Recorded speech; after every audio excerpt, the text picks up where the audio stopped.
What's happening? Welcome in from a rainy Titans training camp here on 104.5 The Zone. We're out on the practice field, but nobody else damn is.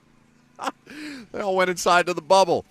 They were planning on practicing in the elements today, but a thunder clap, an odd lightning strike, and everybody scurried in to the indoor practice facility. So Lucas and Jackson are back at the studio. I am going to make my way back to the studio after this particular segment. We'll have a bit of a fire drill type of situation on the radio show.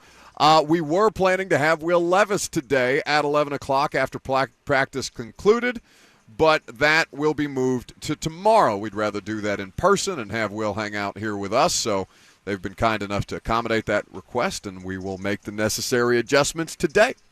615-737-1045 is the number. You can jump in at any point. Kirby's still, God bless Kirby. Kirby's out here hanging out here with me, and I don't say nice things about Kirby, probably near enough. But Kirby has been endeavoring to set this tent up, this radio setup, out here in the rain for the better part of 2 hours, I would say, maybe an hour and a half because Kirby's efficient. And all for me to walk back over here about 5 minutes before the show starts and say, hey, Kirb, we're going to pack it up after this first segment and head on back home. As if I didn't know this were coming. That's why he's the best, prepared for all things. The Kirby Allen Kirby. I owe him a pack of Pall Malls, I guess, at some point. But them's the breaks. That's right, Boris. Them's the breaks. So we will get into everything that's been going on. We'll have press conferences after the fact. Ryan Tannehill will speak to the media today. We will still carry that press conference live for you. But how quickly did you get back to the studio? We have a lot of police officers that listen to the show. In fact, Police Chief Drake is in attendance at practice today. Are there going to be reports of a black SUV type of hybrid-looking car whipping through the streets of Nashville at excessive speeds? It's race weekend, baby, and we're acting like it. Were you making the sounds in the car? You bet I was making the sounds in the car. Are you not? When you drive anywhere in Music City this week, doing the vroom vrooms to yourself at the wheel, what's wrong with you? I'm not somebody who vroom vrooms to myself. Now everyone, my car drives itself. I don't even drive my car anymore. The thing's smarter than I am. It drives itself, so it has to make the noises. If it doesn't do it, I'm not doing anything for it. That's basically my motto with the vehicle at this point. We have an interesting situation today where you are out at practice and folks are hearing you out there and me in here, while the Zone TV audience hears you out there while just looking at my face. Are you enjoying that? Not really. What, you don't like the solo shot? Never was a big solo shot guy. I don't crave the spotlight the way you do, Buck. Well, it is one of my least attractive tendencies, but it does not bother me the way that I know that it bothers you. So I appreciate you working through these difficult times as a part of this team effort to get this radio show off the ground this morning. They still have the music playing out here, even though there's no players, so we're vibing along.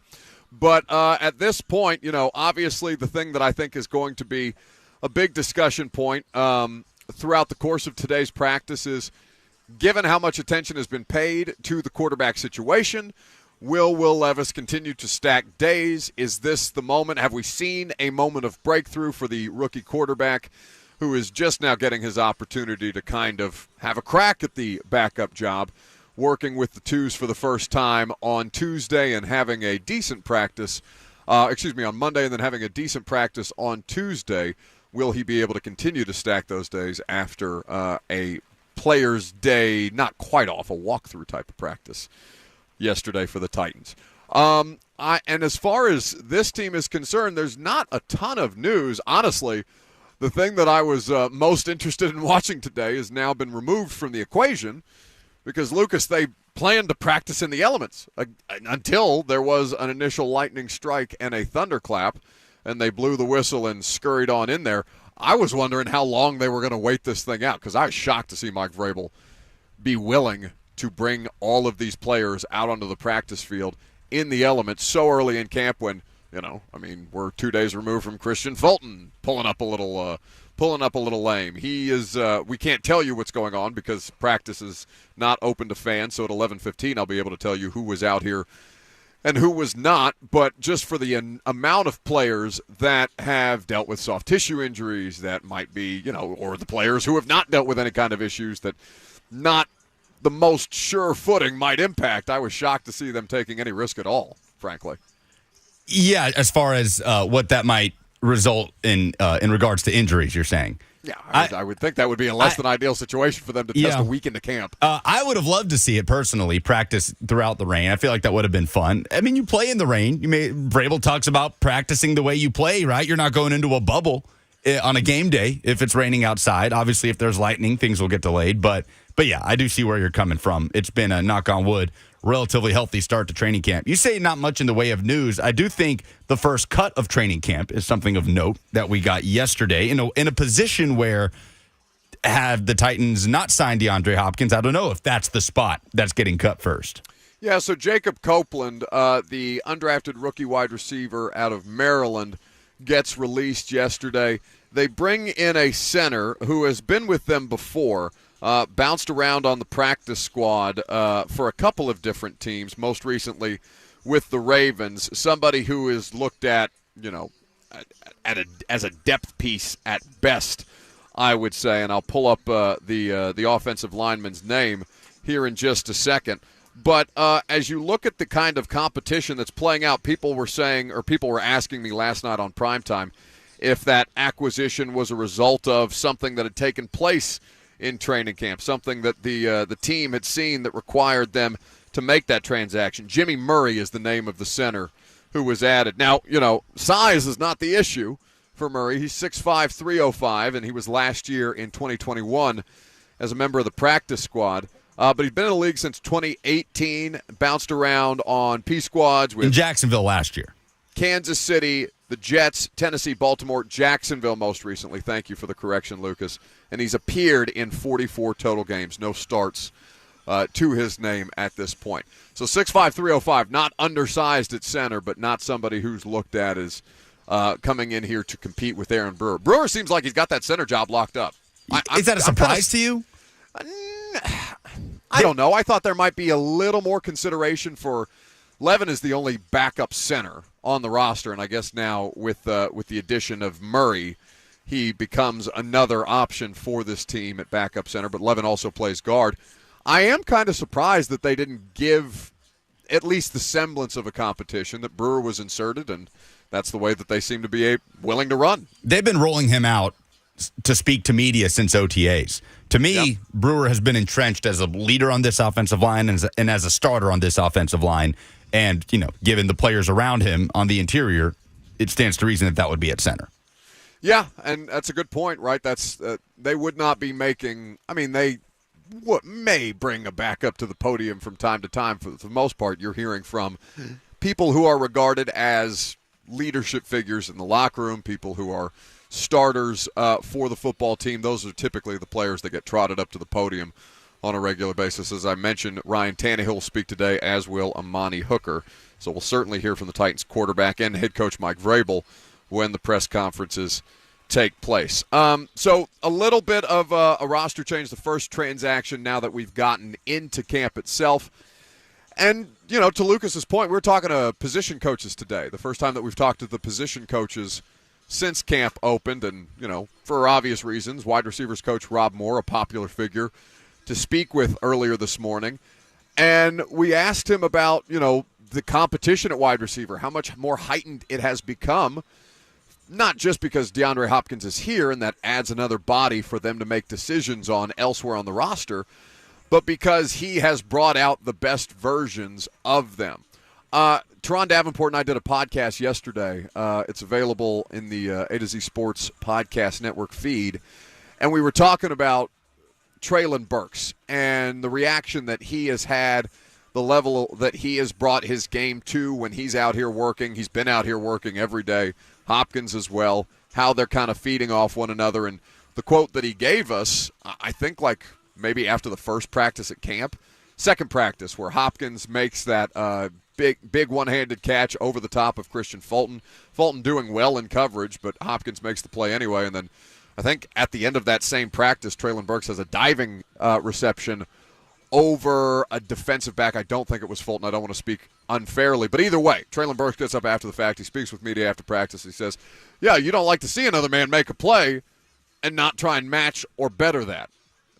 And that's kind of the difference in personality that we're seeing from Treylon Burks. He may have always had that personality trait.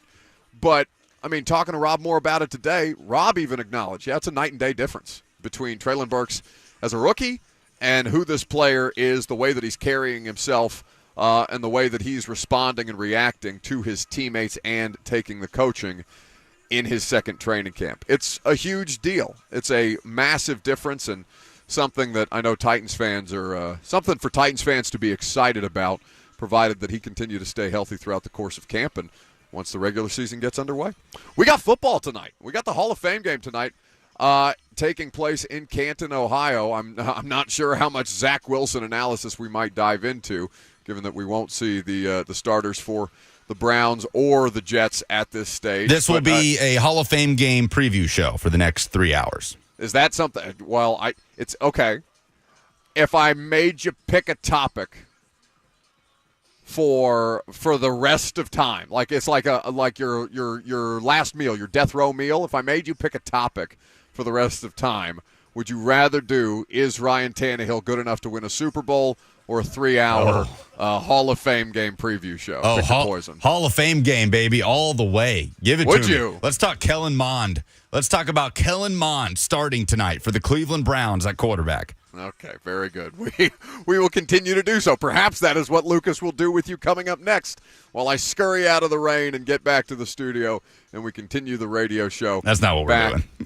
What do you mean? I don't want to scare people off. That's not what we're doing. I promise we won't say hardly a word about the Hall of Fame game. No, there's football tonight, bud. We got a traffic in that. This is the juice. It's the smack they've been waiting for 6 months. Maybe a little bit of Hall of Fame game, but what are you going to talk about coming up next? Football.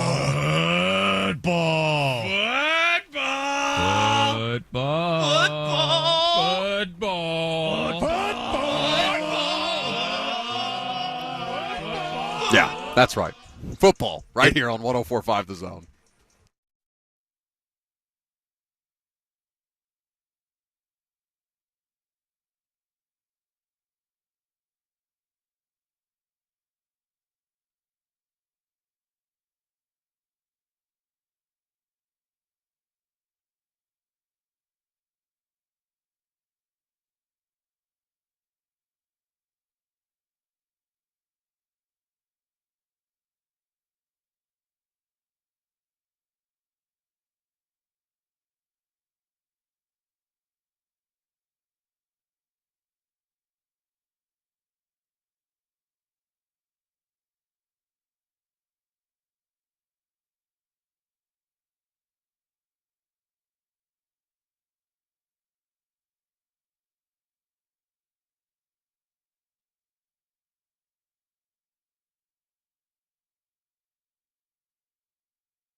Welcome back. It's the Buck Rising Show on 104.5 The Zone. Buck Rising racing back to the Zone studios.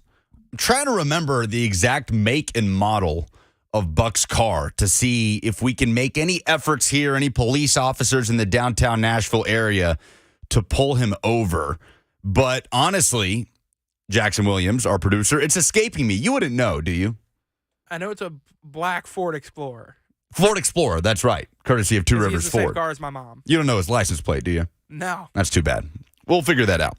He's making his way back because the Tennessee Titans are off the practice field and into the bubble. So still practicing today. We'll hear from coaches and players later on. We'll play those press conferences for you as we officially kick off week number 2 of Titans Training Camp 2023. Yesterday marked 1 week since the first practice of the year. The Titans went through a walkthrough, and today marking just the third padded practice of 2023. So, Buck making his way back. Puka on the F&M Bank chat on Zone TV, where you can hang out with us.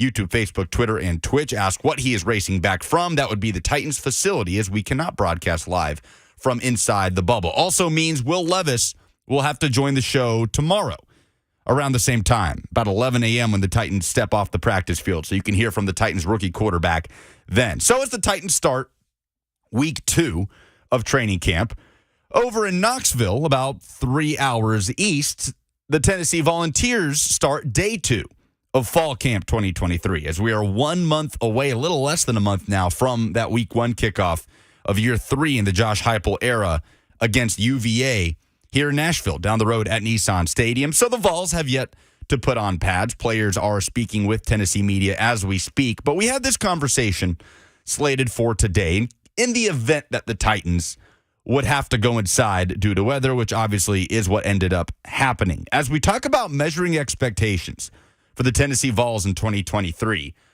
and I don't know about you guys, 615-737-1045 if you want to join in, but I'm having a really hard time doing that for this edition of the Tennessee Vols in 2023.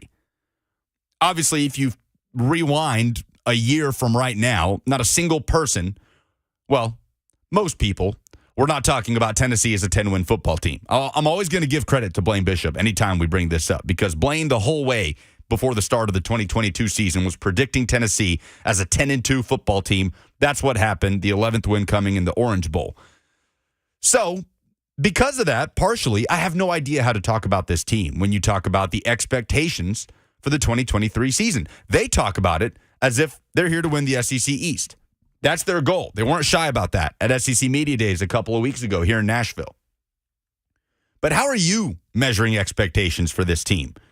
When you consider what they lost, Hendon Hooker and Jalen Hyatt and Cedric Tillman and everybody they lost to the NFL draft, Darnell Wright on the offensive line, Byron Young from the pass rush, but what they bring back and what you saw. This is an unusual situation when you talk about a first-year starter at quarterback, because that's not really what Joe Milton is.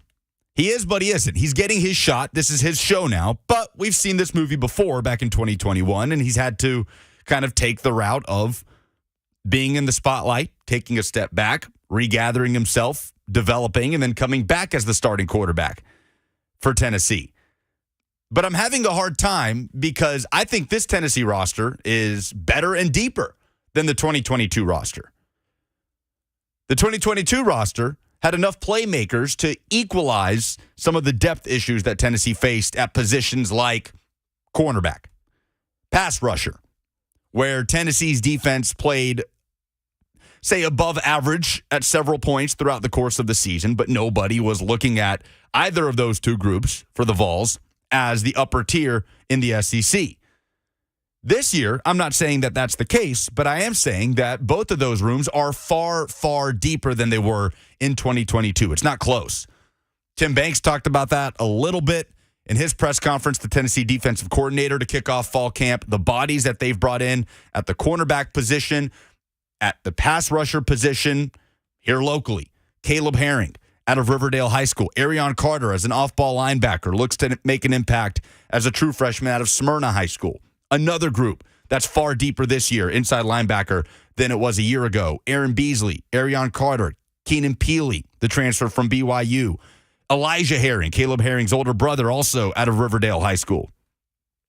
So I'm having a hard time because if Joe Milton plays to the level that Hendon Hooker did and all the hype around him is warranted in 2023, then there's no reason to believe that Tennessee can't match or surpass what they did in 2022. But at the same time, I look at this roster and the talent profile, and it doesn't quite match up yet with the talent profile of a national championship contender, of an Alabama or a Georgia. So it's been a difficult task to look ahead to this season at what this team feasibly could accomplish. I did get a chance to catch up with Tennessee tight end Jacob Warren at SEC Media Days a couple of weeks ago, talking about exactly that. Here's what Jacob Warren had to say. Here at Tennessee tight end Jacob Warren going into the 2023 season at SEC Media Days. So, Jacob, right off the top, are you the longest tenured player on this football team? And if the answer is yes, what does that feel like going into this season? There's a couple guys, actually, that I came in with that are still with us, which is cool because I'm not the only one.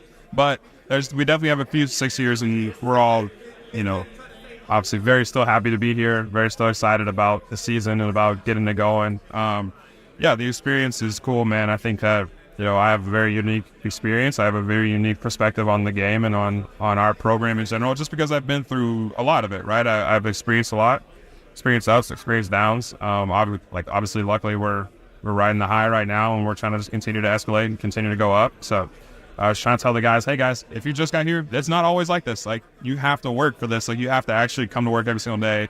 It's not just handed to anybody. So having been here not one regime ago, but two regimes ago, is there one singular biggest difference that you can point out in the culture between when you got here, when it was at its lowest, and now under Heupel?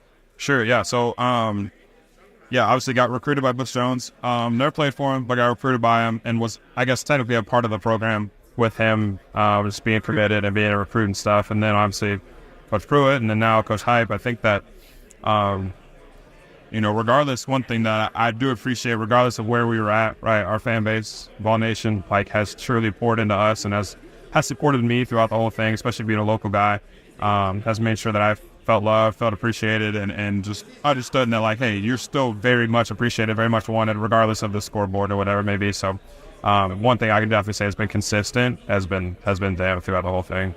Feels like this tight end room is as deep as it's been in this short so far in the Heupel era. Ethan Davis coming in, McCallan Castles, yourself coming back. What excites you most about what you guys have in that room? Yeah, like you said, the depth, man. It's cool because, whenever you have depth, you have guys that can rotate. You have people that you can plug and play. It opens up doors. Like, you always have fresh bodies. There's games last year where, we don't really feel like we can get a rest or get a break because we just don't have fresh bodies. So having that depth going into fall hopefully can just maintain that, and everyone stay healthy, everyone stay safe, and we'll be able to kind of carry that into the fall and have a really good group of guys to play.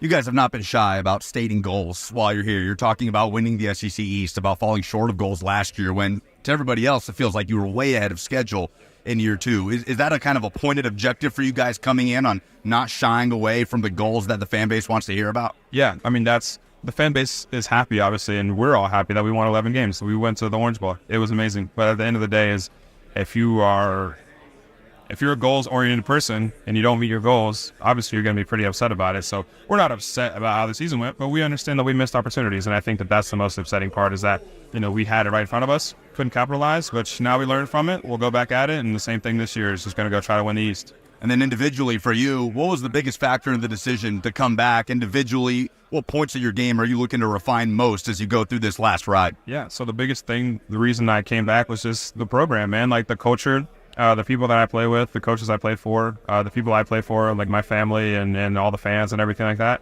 have done nothing but love me and support me. And so I truly feel welcomed. I feel supported. I feel loved in the space. And so, man, it's not a no-brainer, but it was pretty easy whenever considering the things that I was going to benefit from coming back. Obviously, the benefits of leaving were great as well.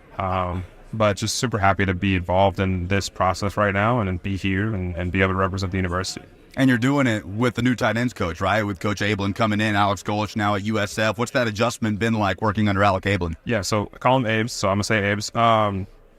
Abe's is someone that I've known for a while, right? He came in with Heupel, with the new staff and everything. So he was in an assistant role, but man, I've known him for a long time now. So I've built a relationship with him, have known him for a while.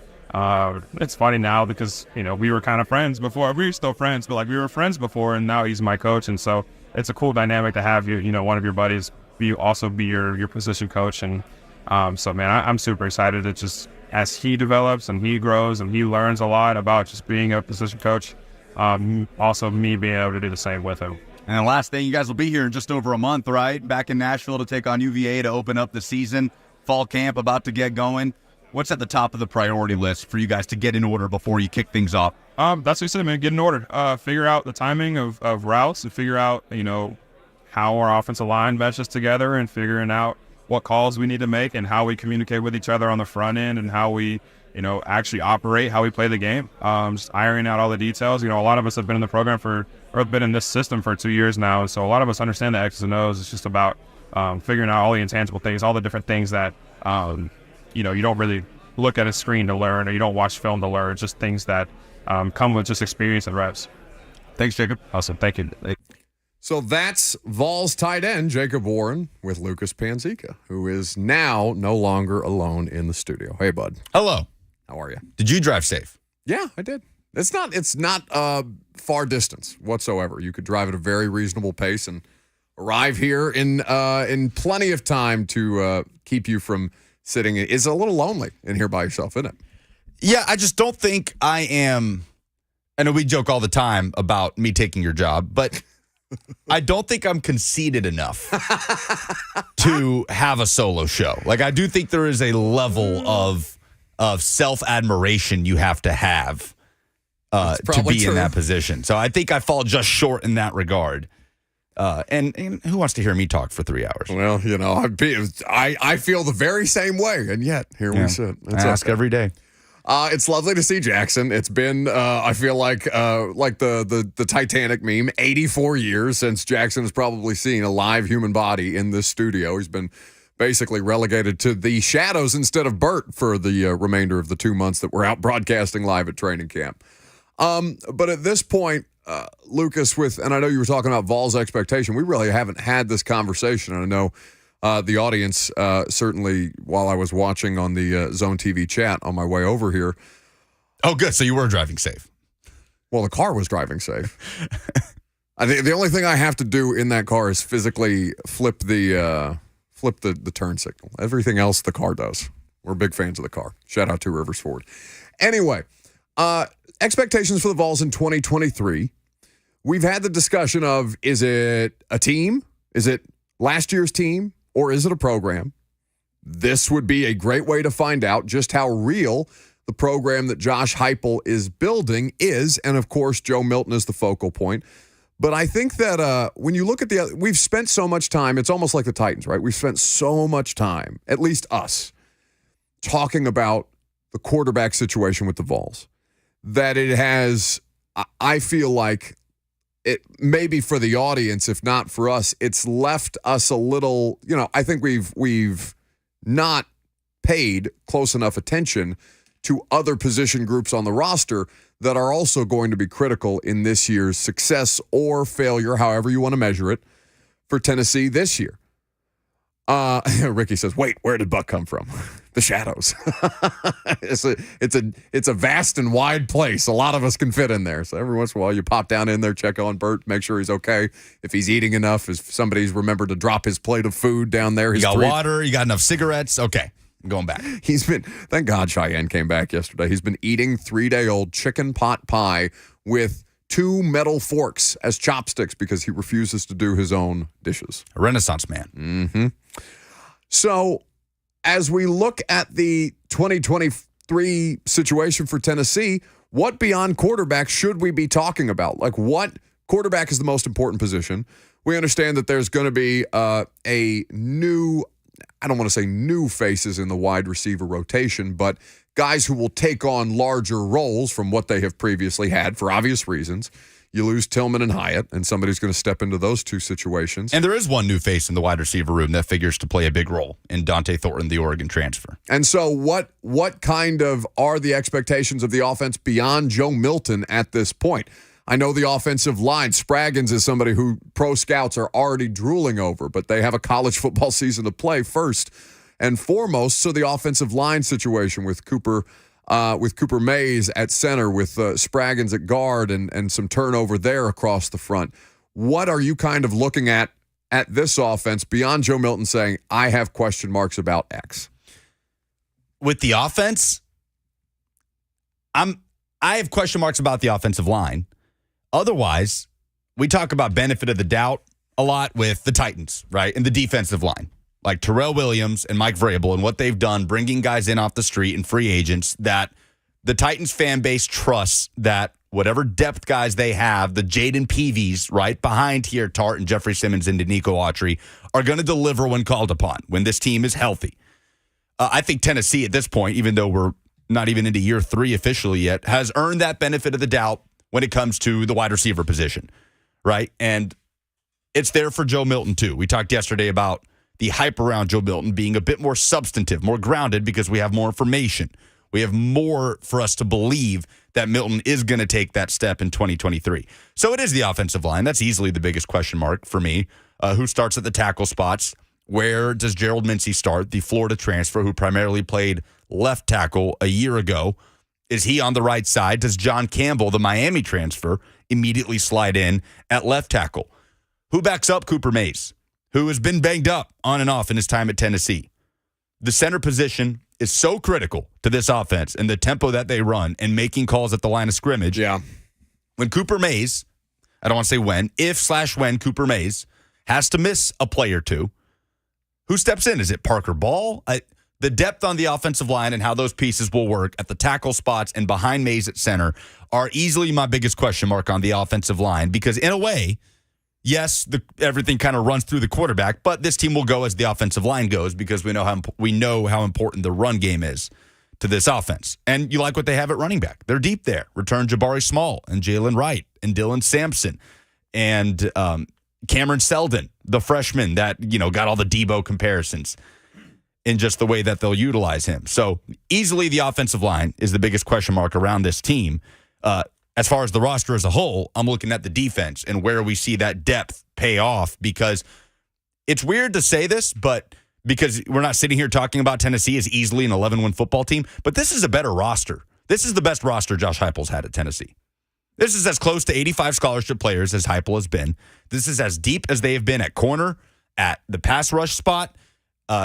Maybe not so much on the defensive line. There's certainly some unproven guys there. That doesn't mean this is the best roster Josh Heupel has had at Tennessee. God, that's so hard for me with the quarterback. This is the deepest. I didn't say that this is the best quarterback Josh Heupel's ever had at Tennessee. You said we the don't best know roster. that yet. I understand. This is the best and deepest roster Josh Heupel has had. I mean, to me, there's no question about it. Heupel was talking about that the other day. We have to remember, and this number's been thrown around a lot, 65. That's the amount of scholarship players they had when Heupel came in. They've had to incrementally creep back to that 85 scholarship spot. And that's not to say that the cornerback room at Tennessee is as talented and as deep as the one in Georgia. Not even close right now. We have no grounds to say that on. But it is as deep as it's been in the Heupel era. That's what makes it hard for me to measure expectations for this team. Because what's the ceiling when you don't exactly know what you're going to get from Joe Milton, given that this team is much deeper, especially on the defensive side? If they reset, and, I'm talking offense specifically here, they reset the scoring record in college football last year, 599 points. Just because, though, they have a better and deeper roster, better because of the improved depth as a result, of course, and the quarterback turnover, your biggest question mark by far, but you understand that Joe Milton is still capable of operating at least a certain level. How much better can the Vols be, and does that translate into wins and losses in real time? They're such a fun experiment. They're kind of a science experiment this year, it feels like. And not in the way that I've talked about with Auburn being a bit of a science experiment just because things are weird down there.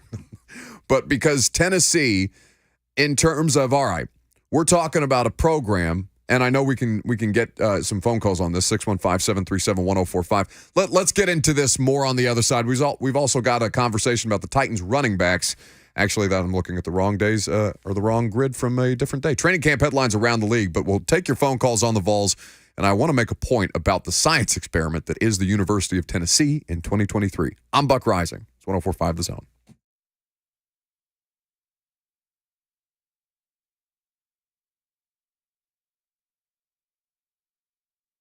The Big Machine Music City Grand Prix, Lucas and I secured our credentials, our passes yesterday, and we are fired up to be down there Friday, Saturday, and Sunday as the NTT IndyCar Series takes over the streets of downtown Nashville. The main event is Sunday at 11:30, but there are so many other cool events, concerts, and races for you to enjoy for all 3 days of the event. You can get your tickets today at MusicCityGP.com to take part in those super truck races. The NTT IndyCar Series, of course, on Sunday, the concert series, 3 nights of great concerts, and of course, Family Fun Zone set up around the perimeter of the footprint of Nissan Stadium for people of all ages to enjoy. You can hang out in the Turn 9 Club with us at MusicCityGP.com to get your tickets for that. It's all inclusive. Free food and non-alcoholic beverages, free beer and wine, food from Poncho and Lefty's and Edley's Barbecue. It's going to be a great time, and get an even better experience by attending the Turn 9 Club. MusicCityGP.com for your single-day, 3-day passes and premium hospitality.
Welcome back here on 104.5 The Zone. Buck Rising hanging out here with you. Jackson and Lucas here too. 615-737-1045 is the number.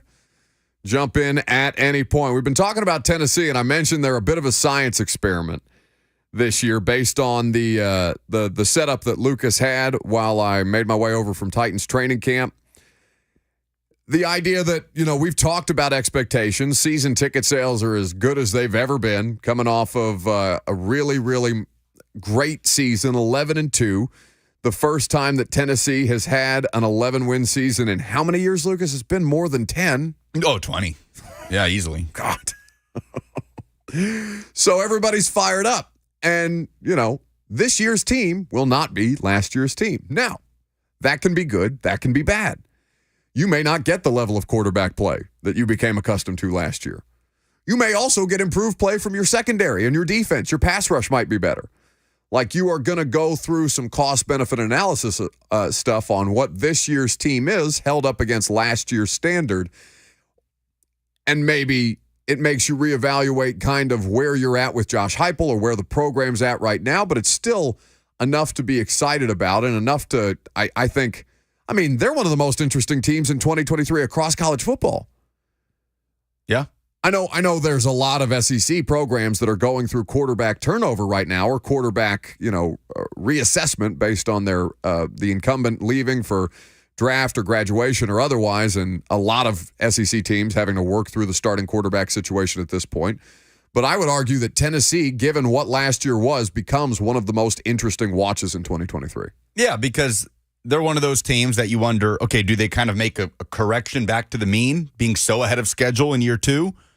Or do they continue on that path as a college football playoff contender? Not national championship contender. There's a difference, right? But a contender to get into the playoff, which they unquestionably were a year ago.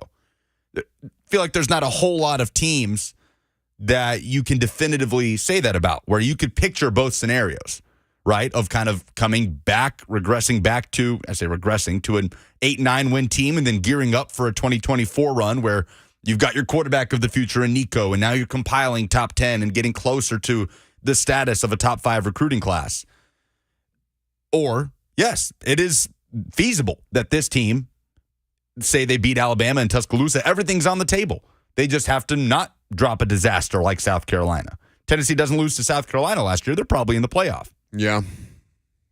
So you consider how close they were a year ago, and if the roster's better and Milton is able to play to that level, then, and we'll also learn more about the offense. Are there higher expectations for them this year than there were last year? Oh, yes. Oh, yes. Isn't that crazy?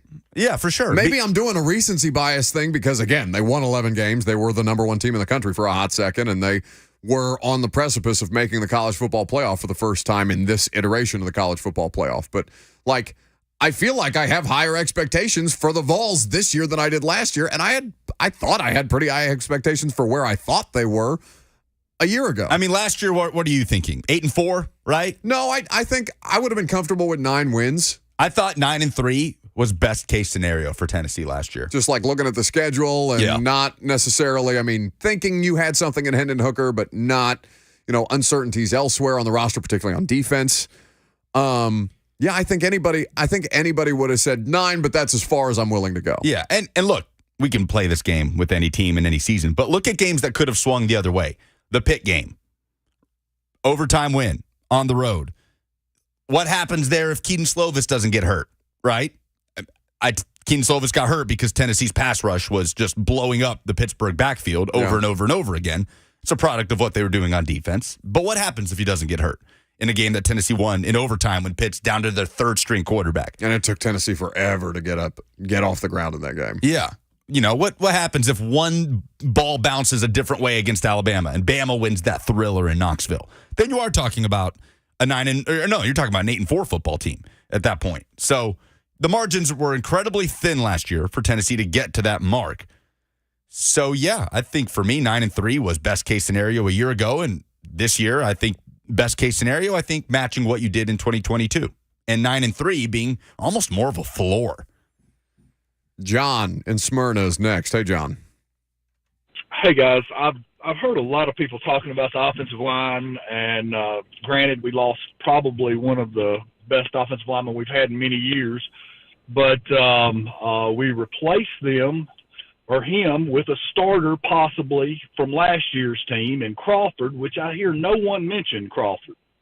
Very seldom is Crawford ever mentioned, and he's back. He played more snaps than Mincy at left tackle. Also, you added two multi-year Power 5 starters as well, both at tackle, but one of them will end up playing guard, and you have depth, a whole layer of recruiting depth at the offensive line position. So I really don't see the offensive line as taking a big step back, but I will grant you there'll be a little step from on the right tackle. Is Jeremiah Crawford going to start? Yeah, he's in the mix there. The question is what John was talking about, how the transfers factor in. John Campbell, the tackle from Miami, and Karich, the Texas transfer. How those guys fit in will be really interesting. Jeremiah Crawford, famous for puking at the Alabama defensive line and then nodding his head. Byron Young, not the Tennessee Byron Young, but the Bama defensive lineman Byron Young, speaking with media about that, said, I just told him he was nasty after he did that. I love that quote so much. Just the idea of somebody just puking their guts at you and slowly nodding their head and just being like, dude, you're nasty. You're disgusting. You're disgusting. What's wrong with you? But Tennessee fans love that, and they should. That was just that is what you want out of your offensive lineman. Crawford factors in. Yeah, I think you expect him to be a starter the majority of the season. I need to talk to Ben Jones about. I think there's a story about Ben puking on a football and then handing it back to a quarterback. Oh yeah, I remember that. You don't remember that? Was it Georgia? Was he at Georgia? Didn't he do that with the Titans, or am I thinking of someone else? I want to say it was I know it happened at some point, and I know it happened to Ben, and we need to talk to Ben about that. Maybe I'm thinking of some college player I saw recently that, it's about literally. It definitely happened this year in college football. Yeah, like where he projectile vomits and then immediately snaps That's correct. the ball. Offensive linemen are just disgusting. Like, just on principle, the vast majority of them. I remember the first week that I came down here out of college as an intern, and I was working with Derek Mason, former Titans and Ravens wide receiver at the time.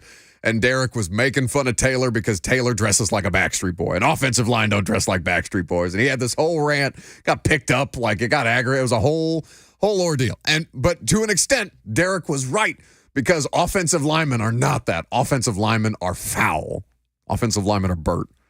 615-737-1045 is the number. Trippin' Titan says, Ramon Foster, thoughts on Buck's comments. He knows. He's seen more of it. He's seen 11 years with professional offensive linemen. They're more gross than most. Let's get to some training camp headlines around the league at this point. Titans on the practice field for a few more minutes today. They're in the bubble. That's why we're back in studio. As I mentioned, we will carry the press conferences. Ryan Tannehill and Mike Vrabel will speak to the media. You will hear from them later in the second hour, and it's coming up next.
It is 11:02. Good morning. I'm Lucas Panzica. The Titans were back on the practice field this morning, moving inside the bubble at Ascension St. Thomas Sports Park. The team made 2 moves on Wednesday, waiving undrafted rookie wide receiver Jacob Copeland and signing 28-year-old center Jimmy Murray, who spent last season on the Jaguars practice squad. Nashville Soccer Club made a move this morning, trading midfielder Jan Gregush to Minnesota United in exchange for general allocation money and a second-round pick in the 2024 MLS Super Draft. For all your foundation repair and waterproofing needs, visit USSTN.com. Breaking news at once on your home for the Titans and Vols. This is 104.5 The Zone.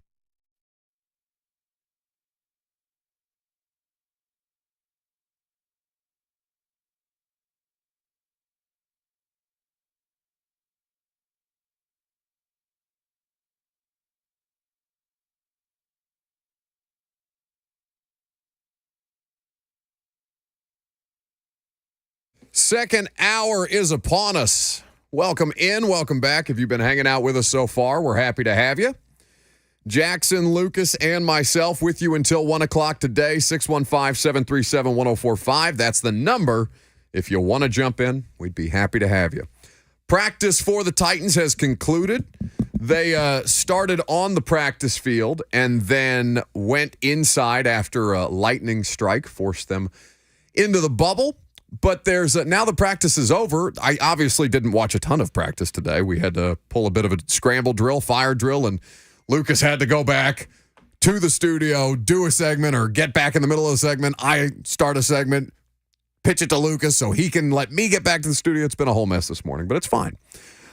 So I did see a little bit of practice, and there's one thing that was notable to me before we go around the NFL and take a look at some other training camp headlines, because there's really a lot that's happening in the league that, by nature of us being at Titans camp every day, we haven't necessarily gotten to, but there are some things that impact Tennessee that are worth discussing. One thing that I do want to bring up, though, this is the 6th day of practice for this football team. Do you know how many practices DeAndre Hopkins has participated in? You said this is 16? This is 6. Oh, 16. Buddy. It's already running together. Buddy. Oh, my goodness. I know. I was out there on Saturday, this past Saturday, looking around. I was like, what time? I was looking at my alarm. I was looking for Kirby. I was like, what time's the show start? And I'm like, oh, it's Saturday. It's been 1 week of training camp, and I said 16. My goodness. Been 84 years. Because he said before camp, he and Vrabel both talked about it, that he was going to go take care of a personal matter, miss a little bit. I feel like I've seen him out there pretty much every day. Has he missed one? He hasn't missed one. Not one. He has not missed one. So he maybe even that started practice in the rain today. So maybe that comes later. Maybe so. But at this point, I'm sure DeAndre Hopkins, who was very aware of the narrative around him coming in, both from a performance standpoint, age, and his practice habits, it seems has made it personal to go out there and be available on a daily basis until such time as he does have to miss for personal reasons. But to this point, he's made it through the first week in full form. 615-737-1045 is the number.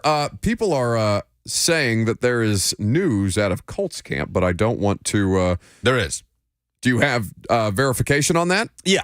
Okay. Pro Football Talk, several outlets reporting. Okay. Injury concerns kind of continuing with the Colts defense. DeForest Buckner exited practice with a foot injury that he is dealing with, according to head coach Shane Steichen. This comes after linebacker E.J. Speed missed practice with an ankle injury. If you never heard that name, E.J. Speed, he had 63 total tackles last year, provided 7 TFLs, a sack, and a couple of forced fumbles for the Colts last season. So Buckner and Speed exiting practice with injuries this week with the Colts. Not what you want. Titans, to this point, have had really, really good health. Yes, it's Lucas vigorously banging on the console. Is this wood? Is this wood? Why are you yelling? Someone find some wood. I mean, do you want to walk back to the sound absorbing wooden contraption back there and knock on it? Would that make you feel better? Can never be too safe. I can buy you some time if you'd like. It's like sending him to the shadows. There he goes. There he goes, and there it went. All right, very good. Wood has been knocked. So at this stage, injury situations happening around the NFL, other headlines around the NFL. We'll get to them here in just a second. People have been calling in on the Vols all morning, though, as the Vols have opened fall camp. We were talking about expectations for the University of Tennessee in 2023. 615-737-1045 is how you join that discussion. Josh is calling us from Kingsport up next. Hey, Josh. Hey, Buck, how you doing? Great, bud. Hey, I just want to say I love your primetime show. I watch it all the time. I don't get to watch you live, though, because I'm usually at work, but I always watch it after I get off. Well, thanks so much. I appreciate that, buddy. I don't get to listen to this show that much, but I've got a couple of questions for you. Joe Milton, the only thing I had a problem with him is his accuracy. Like, he kept overthrowing everybody a lot because he's got a cannon for an arm. But they said they've worked with him a lot, and he's looking a lot better than what he did last year. Do you think that the Vols will go with the deep ball as much as he did with Hooker? And then on the Titans, do you think the Titans can win the AFC South, even though the Colts has got that problem with Jonathan Taylor and Houston getting that new rookie quarterback and the way Jacksonville was last year? Yeah, I appreciate the call, Josh. Thank you for it. 615-737-1045 is the number. So Lucas brought up a note from the Vols offensive coordinator yesterday, Joey Halsley. Did I get it? Yeah, you got it. It only he's been on the staff for how many years at this point?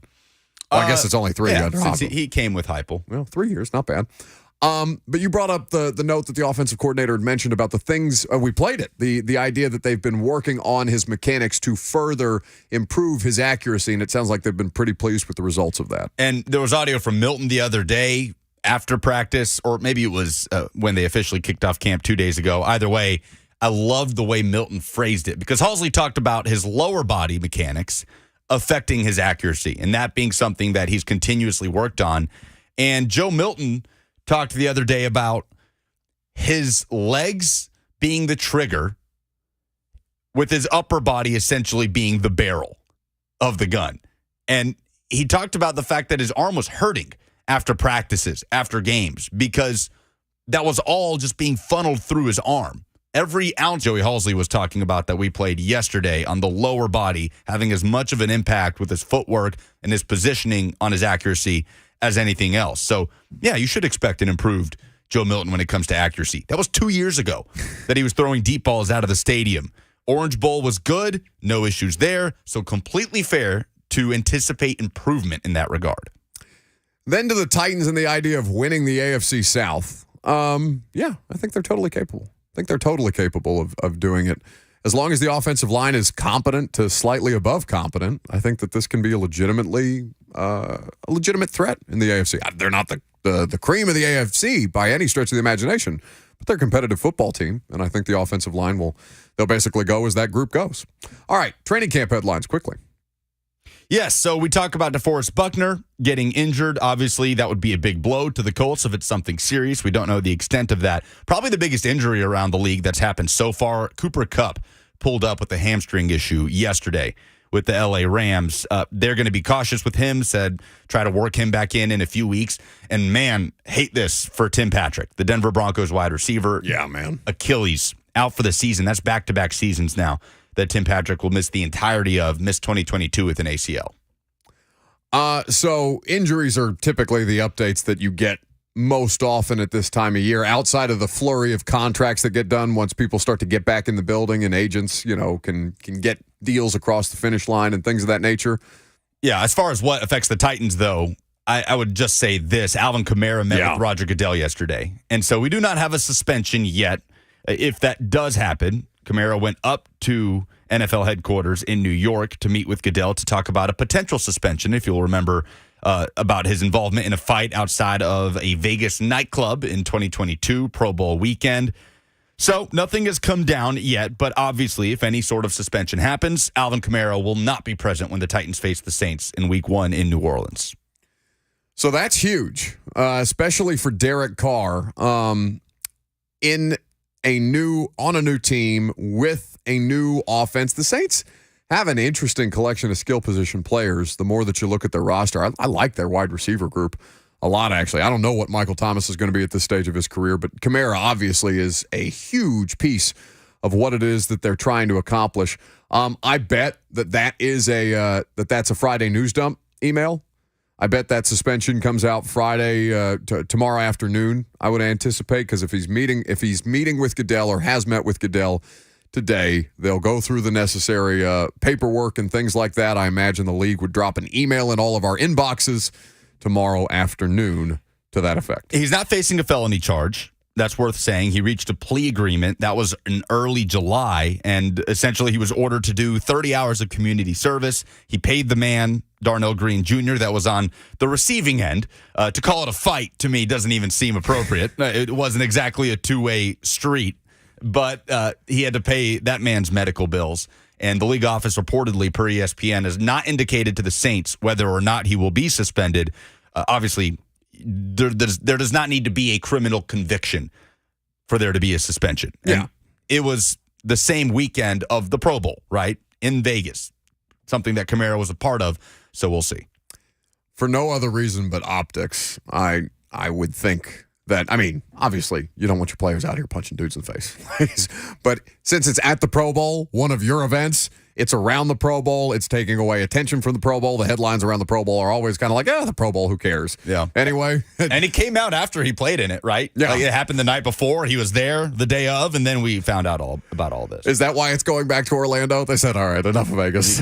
Yeah. we got to get him out of there. We can't do this anymore. Send him to Disney. Back to Camping World. You want to get in a fight at Epcot, really? Hey, there are fights at Epcot, bud. No, I bet there are. That's some of the most vicious human being Nat Geo type of fighting you'll ever see in your life is at Disney World and Epcot. That woman yelling at Jeffrey Simmons to spend more time with fans than his own family, guarantee you she's been in fights at Epcot. She's an Epcot fighter, for sure. 615-737-1045. Ryan Tannehill and Amani Hooker will be at the podium coming up next.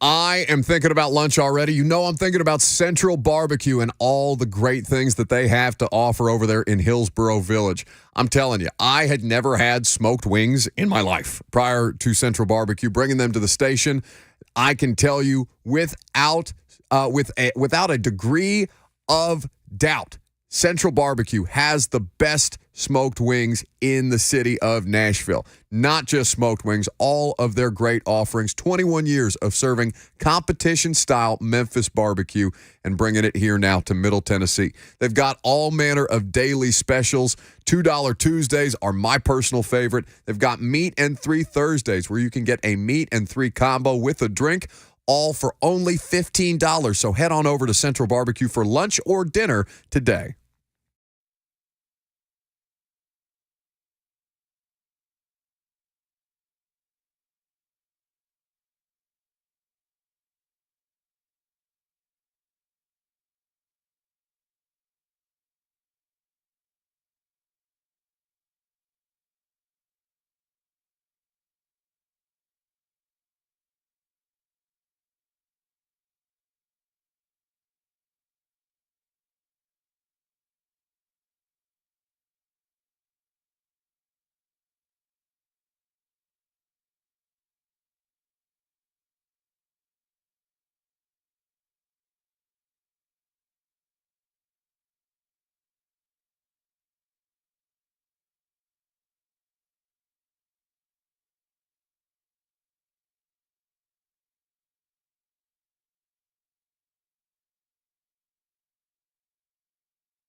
Welcome back to the show here on 104.5 The Zone. We're hanging out. The crowd in here continues to grow for reasons that are beyond me. Bert had stolen my credential for a period of time. He has not yet followed through with his grand plan to get aggregated with Titans tweets before I do.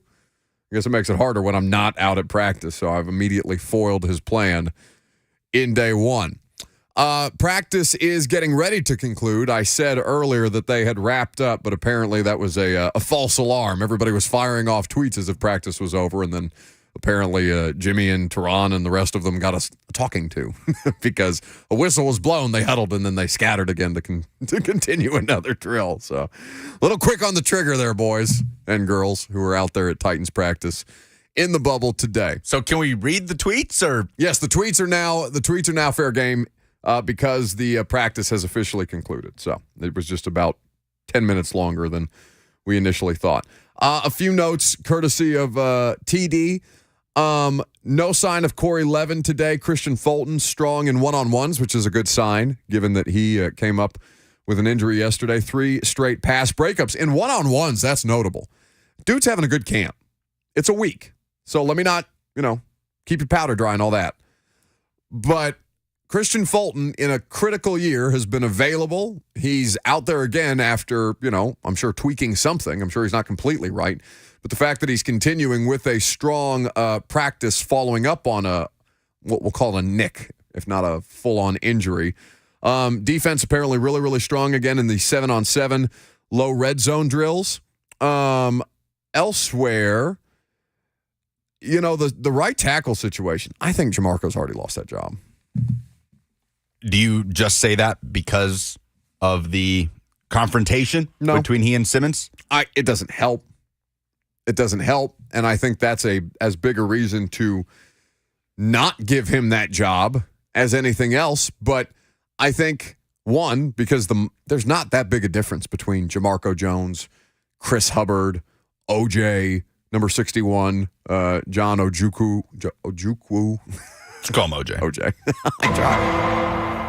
Juku. But it's KWU. Right. Rep Brian sent me the Dane Brugler, the Beast breakdown. Oh, he made the Beast? He made the Beast, and it has the pronunciation in there. Okay. John Ojukwu. Ojukwu. Okay. OH-JOO-KOO. All right. So there's not that much separation. Like, you're not talking about one being appreciably better than the other at this stage.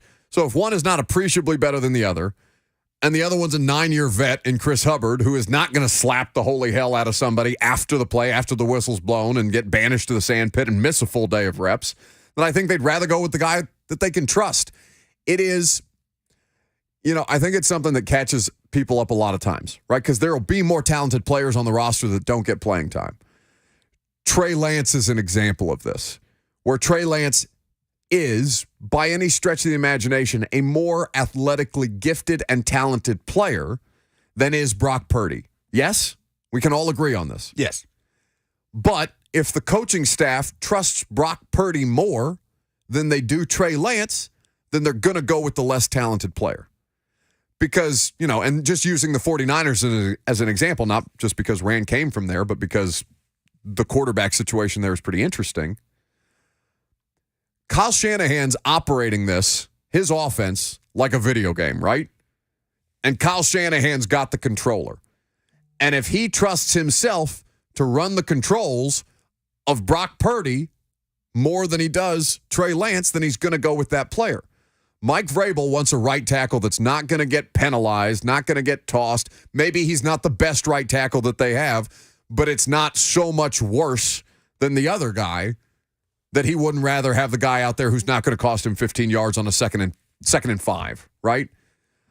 I think that Jamarco Jones has already taken himself further out of the driver's seat, let's say. We'll not say that he's lost the job outright, but I think based on practice performance, the lack of control of his temper, and talking to people around the building about, there's really not that much separation between these dudes right now. That will create separation. That's going to create the separation. One guy provides more of a risk to cost us 15 yards in any given play than the other guy. Are you a risk, or can I trust you within a reasonable stretch, within a reasonable sense of the imagination to be able to execute the things that we're asking you to execute? And Hubbard, a more experienced player. He has played in more NFL games. He's been in the NFL longer. He understands the things that he needs to do to continue to prolong his NFL career, because that dude's a career backup. He did have about 3 consecutive seasons as a full-time starter at right tackle. Yeah, but I don't think that's been since like 2019. I think that was his last year as a starting player. 19 in Cleveland, started 13 games, played in 14. Since then, he has not started more than 5 games in a season, and that was in 2020. AJ Parkinson says, seems to be another horrible John Robinson signing. No, that's a Mike Vrabel dude. Jamarco Jones. Jamarco Jones is a Mike Vrabel dude. They met when Jamarco was a high school football player. Vrabel was still recruiting at Ohio State. They were recruiting. Apparently, Jamarco was a basketball player, and Vrabel spoke specifically. And there's a lot of big men in the NFL, like offensive line, defensive line, that have backgrounds in basketball that helps their footwork considerably. Tart was a high-level basketball player. T.R. Tart, a high-level basketball player in Philadelphia High School. George Fant was a college basketball player. Sure enough. So that's wrestling and basketball. Good backgrounds for offensive linemen, it would seem. But I would say don't pin one player specifically on one person, even as John was, I think, isolating himself more towards the end there from other opinions. Collaborative efforts were not completely, gone while John Robinson and Mike Vrabel were still working together. Jamarco Jones is somebody that Mike Vrabel is intimately familiar with. And I remember at owners' meetings coming into that offseason, talked actively about, we think that this player can do more provided some opportunity. They gave him more opportunity, and he keeps slapping dudes. He's going to lose those opportunities as a result. 615-737-1045 is how you join the discussion. We'll await Mike Vrabel and Ryan Tannehill at the podium. Jackson will give us the green light when Ryan Tannehill is up there. What'd you say, bud? Said nothing yet. Okay. Sorry. I was in mid-sentence. What do you expect to hear from Ryan Tannehill today that's any different? The speed of the offense at this stage has been pretty incremental. Situational football is the thing that they're going to focus on these practices more than anything. I think the way that the offense, I'd be curious to hear from Ryan Tannehill about whether he thinks the pockets have improved around him now that the pads have been on. Today was not a padded practice, for those of you who are wondering. But has he seen improvement from the offensive line group in front of him once the pads were allowed to be implemented? And kind of where he thinks he's at, not just in terms of connection with Hopkins or continuity with the skill position players that they're bringing back or all these different things, but where he's at this point in this offensive installation. That's kind of a curiosity throughout the course of the season that I think we're going to track. I mentioned this earlier, for as much as they talked about the differences in the offense, whether it was Chig or Burks or Tannehill, the idea that it's a lot more of a ground-up type of situation than I think we might have thought, given that Tim Kelly was on this staff last year. Based on the install? Based on the installation, based on where they were in the spring with the installation, based on the messaging that they were giving us around that. And even I understand that Tim Kelly told us yesterday we'd be fool, or 2 days ago, that we'd be fool not to play to our strengths, right? So Derrick Henry is still going to be involved. But the different ways that they find to run the football, where it's not just Derrick run up the middle, Derrick zone right, Derrick zone left. So that surprises you, you're saying? It doesn't surprise me. It surprises me that they are talking around it as if it's a completely different offense than the one that we've seen with Tim Kelly on the staff. I mean, it can have the same philosophical themes that the Titans have always had as far as identity goes, but it makes sense. Tim Kelly, we were told, had almost no hand in calling plays last year, right? So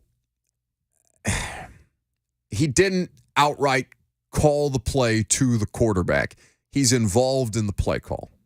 But as Vrabel is involved in the play call, as the offensive line coaches, if that makes any sense. So he's involved, but not responsible for submitting the final call to the player. Right. But it makes sense that the verbiage would be different. The personnel is completely different. You can do more with Tyjae Spears in the backfield versus whatever you had when Dontrell Hilliard went down, and it's Derrick Henry and Hassan Haskins essentially in the running back room, and maybe a Julius Chestnut here or there. So, yeah, that makes sense to me that the install is that ground up for a guy like Tim Kelly that comes in as a first-year play caller. The identity doesn't have to change. Chad Casual says of the in the F&M Bank chat, you can interact with the show, Facebook, YouTube, Twitter, Twitch, or you can call in 615-737-1045, talking about the offense and the offensive line in particular. He's saying that, he doesn't read much about the other offensive linemen that are being rotated in. That should tell you what they think about Jamarco. Maybe I'm misinformed, though. I mean, I think Hubbard, who just got here, has had as many practices as Jamarco Jones as a starting right tackle. Well, Chad is saying they don't rotate any of the other guys, so that should tell you what they think about Jamarco, but that's the battle that's happening. Oh, at the right time. You're talking about other positions on the offensive line. That's what Chad is saying. Like, well, they're not rotating anything else on the offensive line except Jamarco, so that should tell you. But that's just what's happening. I misunderstood. There's not a battle happening for left tackle, right? Like, right now, that's Andre Dillard's job, it would seem. Yes. Peter Skoronski, Aaron Brewer, Daniel Brunskill, left to right, with the whole being at right tackle for the first 6 games. That's just the battle that's taking place. Correct. And I think this offense, how different it looks, depends on this offensive line, truly, because, Skoronski is thought of as being technically sound. He's definitely somebody who can move another human being out of the way, but this is not overwhelmingly like a road grading offensive line unit. Dillard was not that at Washington State. His strengths were pass pro. Played for Mike Leach. Right. It was the air raid. So Dillard is not that. Skoronski might be. Brewer is not that. Brunskill is not that. And, Jamarco Jones seems like he's got a little bit of fire to him, but how that translates into his run blocking technique and ability, who's to say? So I don't think it's just going to be run heavy for the sake of being run heavy. I do think that they're going to have to cater the offense around the offensive line group, though, how often they let the tight ends go out and run routes as opposed to keeping them in to block. How often the slot receiver is asked to chip on a defensive end or a linebacker who's coming with pressure or a corner who's hanging out there in the slot. Like, how much of the offense they can open up with the offensive line limitations that they have, I think is going to dictate what this might be. And I would caution you to say that the offense that you see at the start of the year, or even for the first 3 or 4 games, is probably not the offense that it will end up being by the end of the year. I think too often people settle on the idea that they've got a playbook, and that's the playbook that they're going to run. Did you happen to listen to the Play Callers series that they did on The Athletic? No, I did not. So I've mentioned this before. It's a really, really good 5-part podcast series where they interview Kyle Shanahan and basically everybody that got hired off Kyle Shanahan, right? McVay, McDaniel, who's LaFleur, former Titans offensive coordinator, now the Green Bay Packers head coach. And LaFleur made a really, really good point about coming into Green Bay with an idea of the offense that he wanted to run with Aaron Rodgers. And then once he got there, he realized, okay, personnel for the offensive line group is not going to allow us to run this, but this will work better for what it is that I have up front. Okay, we'll change the playbook. Rodgers likes to run this particular formation a certain way. He's got a certain way that he likes to execute this play. He's got certain things that he likes about these concepts that he doesn't like about other things that I've brought in to work with here. Okay, there's going to have to be a compromise. The playbook that you start with is not the playbook that you end with. And in fact, in the same way that it's not ever a final 53 because the roster evolves throughout the course of the season, it's not ever a final playbook because that evolves as the year goes on and as your personnel changes. That's something you got to keep in mind with this play calling situation. And honestly, whether you want to give Todd Downing a benefit of the doubt or not, I think that Todd Downing was severely inhibited by the personnel restrictions that they had because of injury. He was not good enough here without question. It's the same conversation as Malik, right? Yes. No, Malik wasn't good enough, but Malik also had basically every disadvantage thrown at him as a rookie quarterback when we knew going in that this wasn't going to be a year one thing. And, in the same way that you got to keep that energy for Malik or Todd Downing or whomever you would evaluate year over year. It's not always going to be the most fair break that you get when you get your opportunities. It's just what you do with the opportunities that you have and how you capitalize on the next one should you get one. We did talk to Charles London today about the quarterbacks, and he said that he had liked what he had seen from the competition between the two of them at this stage, Malik and Levis, and that Levis, earning those opportunities to run with the twos was a product of a good day on Monday. Haven't seen much from apparently Willis threw another interception today that was not necessarily one of his best moments. But I think with Malik, the thing that I'm looking at more than anything is he's holding onto the ball too long, which is a carryover from last year. That's something that Charles London brought up as well, that they're just trying to get him to rip it when he sees something and understand that even when you don't see something, there are moments when you're just going to have to get that ball out there early. Do you notice that being a bigger transitional problem for college quarterbacks who enter the pros? The idea of throwing with timing and anticipation. It doesn't seem like college offenses, at least, and I'm watching a lot of Tennessee, and I know Tennessee's offense is different than a lot of other offenses that are being run in college football, although air raid is everywhere now. The idea of throwing to a spot and trusting that your receiver is going to be there. Ball placement in that sense, throwing with that timing, throwing with that anticipation. I don't see a lot of college quarterbacks even being asked to do that. And so when I see Trevor Lawrence get here and struggle with that, even as I understand that that's something that's going to be a problem, like to go back and watch Trevor Lawrence in the Clemson offense, he's not being asked to do that. So even the highest level prospects struggle with those kind of things at the next level. Yeah, there's nothing groundbreaking about that. We hear that all the time. College Open is not NFL Open.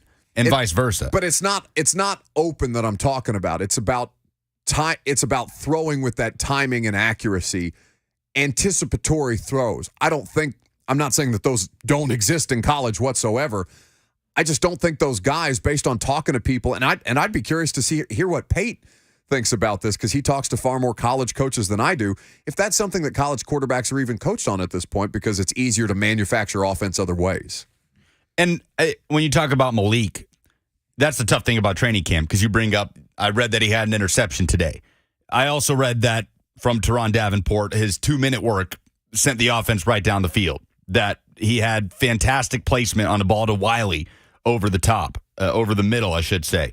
I've read a lot of good things about what Malik Willis did today, about what every quarterback did today.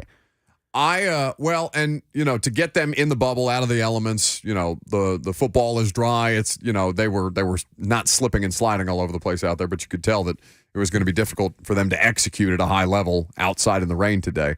But we'll take a quick break. Ryan Tannehill and Amani Hooker will speak to the media. Mike Vrabel as well. You'll hear all of those press conferences coming up next.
Welcome back to the show. 615-737-1045. Titans are going to be at the podium here in just a little bit. Find out what Ryan Tannehill thinks about the week of work that they've gotten on the field thus far. Mike Vrabel will speak to the media as well. At this point, we talked about DeAndre Hopkins and the idea that he hasn't missed a single practice. How butthurt do you think people in Houston are about this entire experience? It's pivoted from this is where wide receivers go to die to, oh my God, look at DeAndre Hopkins in a Titans uniform. Doesn't it feel like he's almost making a point? Oh no, it doesn't feel like that. He very much is. Like that's good for the Titans. This warpath that he's on, destroying everybody on social media. But mainly this whole it's clear that the narrative that he's a player that doesn't practice has pissed him off. And he's going to be out there. It seems like when he's healthy, he's going to be out there. His durability has never been something that's in question. It's only a matter. It's the Derek hypothetical that we do at the start of every season, right? How much longer can he do it? Just how much longer can he do it? Which is not an exercise in he's not capable of doing it. It's just, okay, is this the year that it finally falls off? You have no idea when these things are going to come to pass or how that will all happen. But I think at this stage, there's a couple of different players who have things to prove. You brought attention to Chig speaking to that point the other day when he sat down with us at the tent out at Titans practice. About this being a team full of guys with something to prove. Yeah, it's not just the young dudes or the guys who are on, I don't want to call them tryout deals, but prove-it deals, we'll call them, like Alshire and Dillard. Arden Key to an extent, even though it's a 3-year deal. No, Key's here with something to prove. All of these dudes, even Hopkins, who you would think after 10 years in the league, heading into year 11, how much more does DeAndre Hopkins have to prove? And he lands here at a time when he's still capable of doing this, but really up and down the roster, from Tannehill to the 2 quarterbacks behind him. Derrick Henry at this stage in a year where the biggest talking point of the offseason is, do running backs actually matter at all? And where Jim Irsay is more interested in investing $20 million into saving an orca, which, by the way, noble cause by Jim Irsay. Is that the most noble thing Jim Irsay's ever done? Oh, no, I'm sure, it's like... He's probably had charitable I'm endeavors. sure that somebody of Jim Irsay's wealth has had moments of charity prior to saving this particular whale. I wonder how many people have no idea what we're talking about. Do you have any investigative reporting on this? Do you have any journalism that you've done Jim to Irsay this effect? And his orca whale. Yeah, you are our Jim Irsay orca whale correspondent until such time as we find a better use for you. Tell us about Jim's Free Willy. Did you just hit yourself in the face with that microphone? I didn't know it was already going to be on. I was going to turn it on myself, but just so everybody can get a good hit of it there, that's what I did. Bonk. Bonked myself. So Jim Irsay came out yesterday and said the best quote he could possibly give on this thing, because it's so absent-minded, right? Every quote he gives lacks any kind of knowledge about what's going on in his actual life, where he's like, I've got the money to do it, so why not do it? I was putting it in my update where it's like, look, he wants to put all his money into this. It's funny, this orca can get paid, but Jonathan Taylor cannot. We don't know whether the orcas or Jonathan Taylor will get paid, but either way, Ryan Tannehill's at the podium. Some movement into the rain, which was good, so thankful we got that work. For you, it seems like your production goes up on play action. Why would you say that's the case?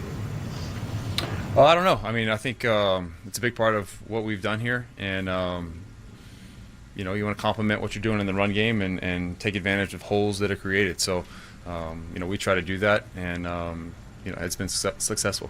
Do you feel that the run sets up the pass, or do the pass sets up the run? How do you look at that? It's the chicken or the egg. I think it works together. The more multiple you can be, the more you can play off of each other. It's going to complement both sides. What's Chris Moore bringing to the receiver group in your eyes? He's a veteran guy. He's done a great job for us so far. Coming in the spring, been in a similar system before, so I've been able to get accustomed to that pretty quickly. He understands what we're trying to accomplish and how we're trying to accomplish it. He brings some speed, some athleticism, some juice to the outside, which is definitely good to have. Fred points out that he never gets tired. Do you notice something like that? Oh, definitely. Some guys you notice, after a couple long routes that, all right, they might not have the same juice, but Chris, he's the Energizer Bunny. He just keeps going all day.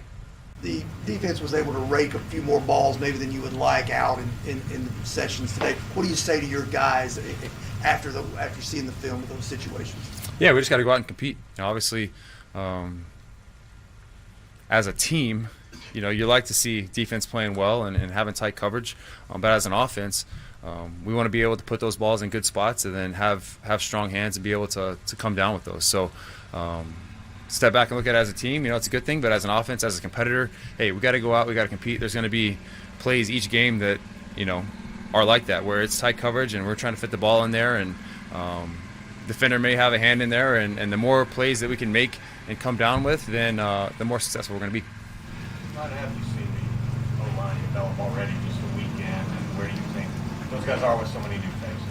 Yeah, they're working just like everyone else. You see guys stepping in, kind of battling it out up front, and I've seen some really good things. We've done some really good things in the run game. Pass protection has been improved, I think, and so those are all good things. We just have to keep growing those guys together as a unit, keep gelling, because it plays off of each other so much. It's not 5 guys, on individual islands. Those guys have to be able to play together, just like receivers and quarterback. They have to be able to work with the guy to the left, to the right of them in the run game and in the pass game. Was it too early in camp to be that concerned about the pass protection, some of the struggles they had early on? I mean, yeah, we're 5 days in, or 5 or 6 practices in, so a lot of work still to be done. I don't think in any aspect of our team is where it should be or where we want it to be. We're going to keep foot on the gas and keep going. I think there's a lot of training camp left and a lot of practices we have left, a lot of time in the meeting room we have left. So got to take advantage of every day, keep the foot on the gas, and keep improving. Did you see Jamarco's block that got the defense fired up, and what did you think of it? I actually didn't see it. I was talking to one of our receivers and turned around and kind of saw the end of it, saw the talking that was going on. So I can't give my opinion on that. What's the daily communication like with you and DeAndre? He wasn't here obviously during the off season. What's it like during practice, post-practice, pre-practice? How much are you guys kind of catching up on things? Yeah, we're talking a lot. We had learning reps today out there. There's a couple reps where we had to talk after the play. One of them being on that 4th down play down on the 2 minutes. So that's going to be a process, right? As he comes in, gets accustomed to what we're doing. I get used to him. There's going to be some growing reps that we have where we got to learn from him. And now I feel confident we're presented that same situation, that we're going to be on the same page. So excited about how we are growing together. But there's going to continue to be some reps like that where, hey, we're just a little off, and we'll be able to grow from it, learn from it, and hit it the next time.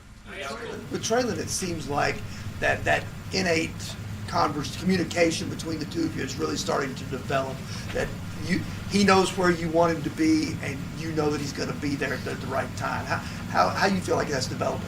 Yeah, Traylon's done a great job. Going back to the spring, coming in, working, and now kind of switching positions and learning the other side and being able to move around a little bit. I think the more we can move our guys around, the better it's going to make our offense. So excited about how he's worked, how he's progressed, not only as an individual, but within this offense, and how he's going to help us, move the ball and score touchdowns on Sundays. I know you said it was early in camp, but when is the point in camp where you want the pass protection to be better and you want it kind of solidified who those 5 guys are going to be? So as you said, they can come together and gel as opposed to moving guys in. The earlier the better, but at the end of the day, we just have to be ready to go week 1. Obviously, we're here to improve each and every day, and at the end of the day, it's all prepping for the regular season, and so when that time comes, week 1, we need to be ready to roll. Ryan, what have you learned about Tim Kelly as an offensive coordinator? I've enjoyed getting to know Tim on another level over the course of this year. Obviously, a smart individual, has some great ideas, some great thoughts.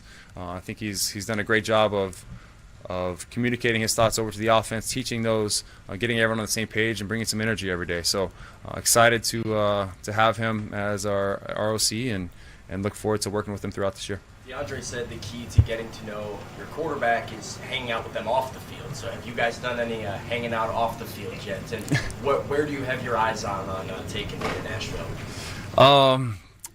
Yeah, I don't know where I should take him. There's a bunch of good spots here in Nashville. I got a bunch of good restaurants that we like going to. So definitely we'll spend some time together. A little bit tough right now in the thick of training camp. But yeah, we'll definitely spend some time together and, spending as much time with him in the building and just making sure we get on the same page as we can. Guys like Hubbard or guys like DeAndre who weren't here for OTAs, how much of the responsibility falls on you to kind of get them along when you're out there in live reps? I definitely play a big part in it. I think being able to communicate clearly what we're looking for, how we see it, how we're trying to attack, how we're adjusting routes versus different coverages, before practice and then within the practice, how we're seeing it, and then even post practice. Maybe they weren't in on the rep, but being able to communicate, hey, to the room, so everyone sees it and everyone's on the same page. Using them on a 2-minute drill stuff today. Why is that so important to hit this early? Well, I don't know the exact stats, but a ton of games come down to the last drive each and every year.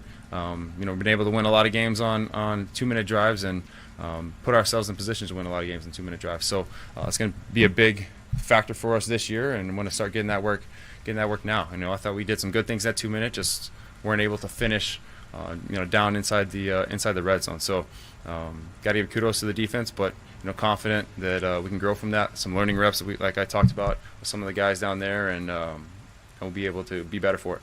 That's Titans quarterback Ryan Tannehill at the podium after practice today. Amani Hooker and Mike Vrabel will speak to the media. You'll hear from the head coach coming up next.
It is 12:03. Good afternoon. I'm Lucas Panzica. The Titans were on the practice field this morning, moving inside the bubble at Ascension St. Thomas Sports Park.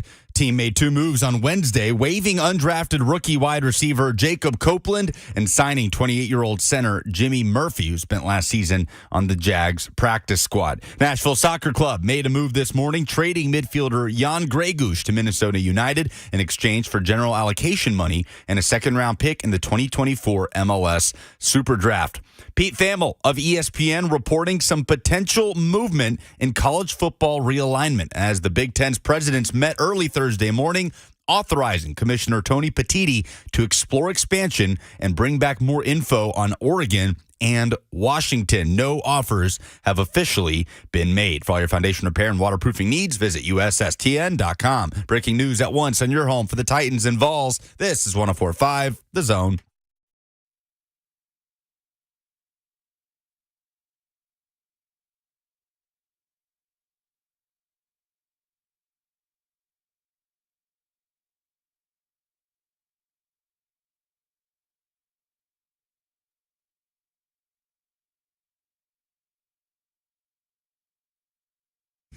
Final hour underway. What's happening? Welcome in on this rainy Thursday. We're happy to have you. Vibes are high. Morale is too. 615-737-1045. That's how you jump in. Bert, Lucas, Jackson, everybody's hanging out here in studio as we continue to discuss the latest goings-on at Titans training camp. Amani Hooker speaking to the media right now.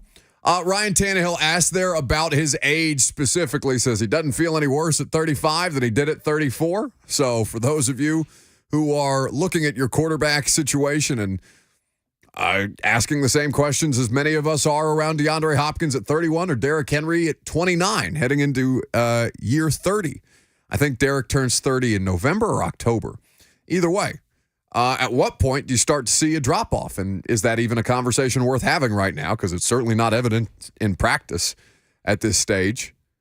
The F&M Bank chat is where you can interact with us, Facebook, YouTube, Twitter, and on Twitch. You can hang out and live stream the show as well. So as we wait for Mike Vrabel to get to the podium, the idea of quarterback battles at this point, you and I, Lucas, have talked about the idea that the Titans backup quarterback battle is as interesting as any quarterback battle in the league. But you said something to me on the phone this morning that did catch my attention and made me have to think about when's the last time we've seen like a legitimate quarterback battle for a team that of consequence that's going somewhere. Yeah, I can't think of one in recent history. Maybe Bert can, of a team that going into the season with a roster that can compete, that should be a playoff team, that could push for something significant, dueling it out between 2 quarterbacks in camp to be the starter, to lead that offense. I don't know. I think we're past that era. Everything is built around someone, a draft pick, Aaron Rodgers, right? A free agency pickup, a trade acquisition. It's built around something, not so much the other way around. This year, the one team that does stick out is the 49ers. Brock Purdy still fighting back from injury. And that's what I said. It will probably be his job once he gets back.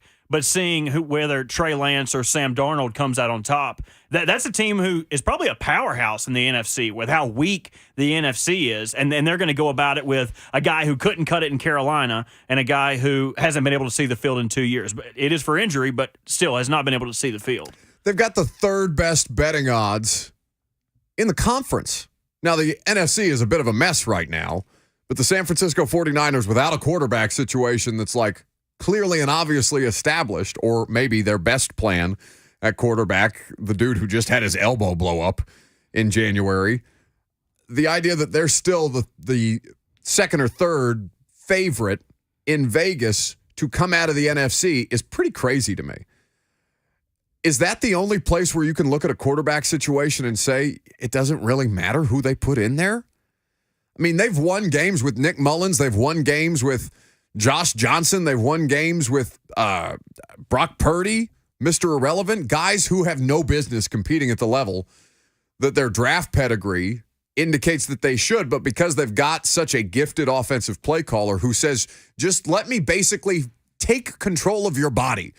Like 2000, what was the McVay Goff Super Bowl run. Was that 18? I believe it was the 18 season. That's like Goff and McVay in 18, where McVay is telling him where to throw the ball up until the time that the coach-to-quarterback communication is shut off in his helmet. 15 seconds left on the play clock is when those things are disabled. So McVay is literally telling him, all right, the linebacker's going to move closer to the line of scrimmage. When he does, you throw it to the spot behind him because Kittle's going to be sitting there ready for you. Or I've just mixed my metaphors. George Kittle. I was using Rams legend. 49ers personnel in my Rams analogy. Yes, my bad on that. But you understand my point. Like, San Francisco has almost made the quarterback position interchangeable, which is as good a thing I could say about Kyle Shanahan as anybody else. But, like, look at let's just take the last 10 Super Bowl winners. You've got Denver in Super Bowl 50 with Peyton Manning.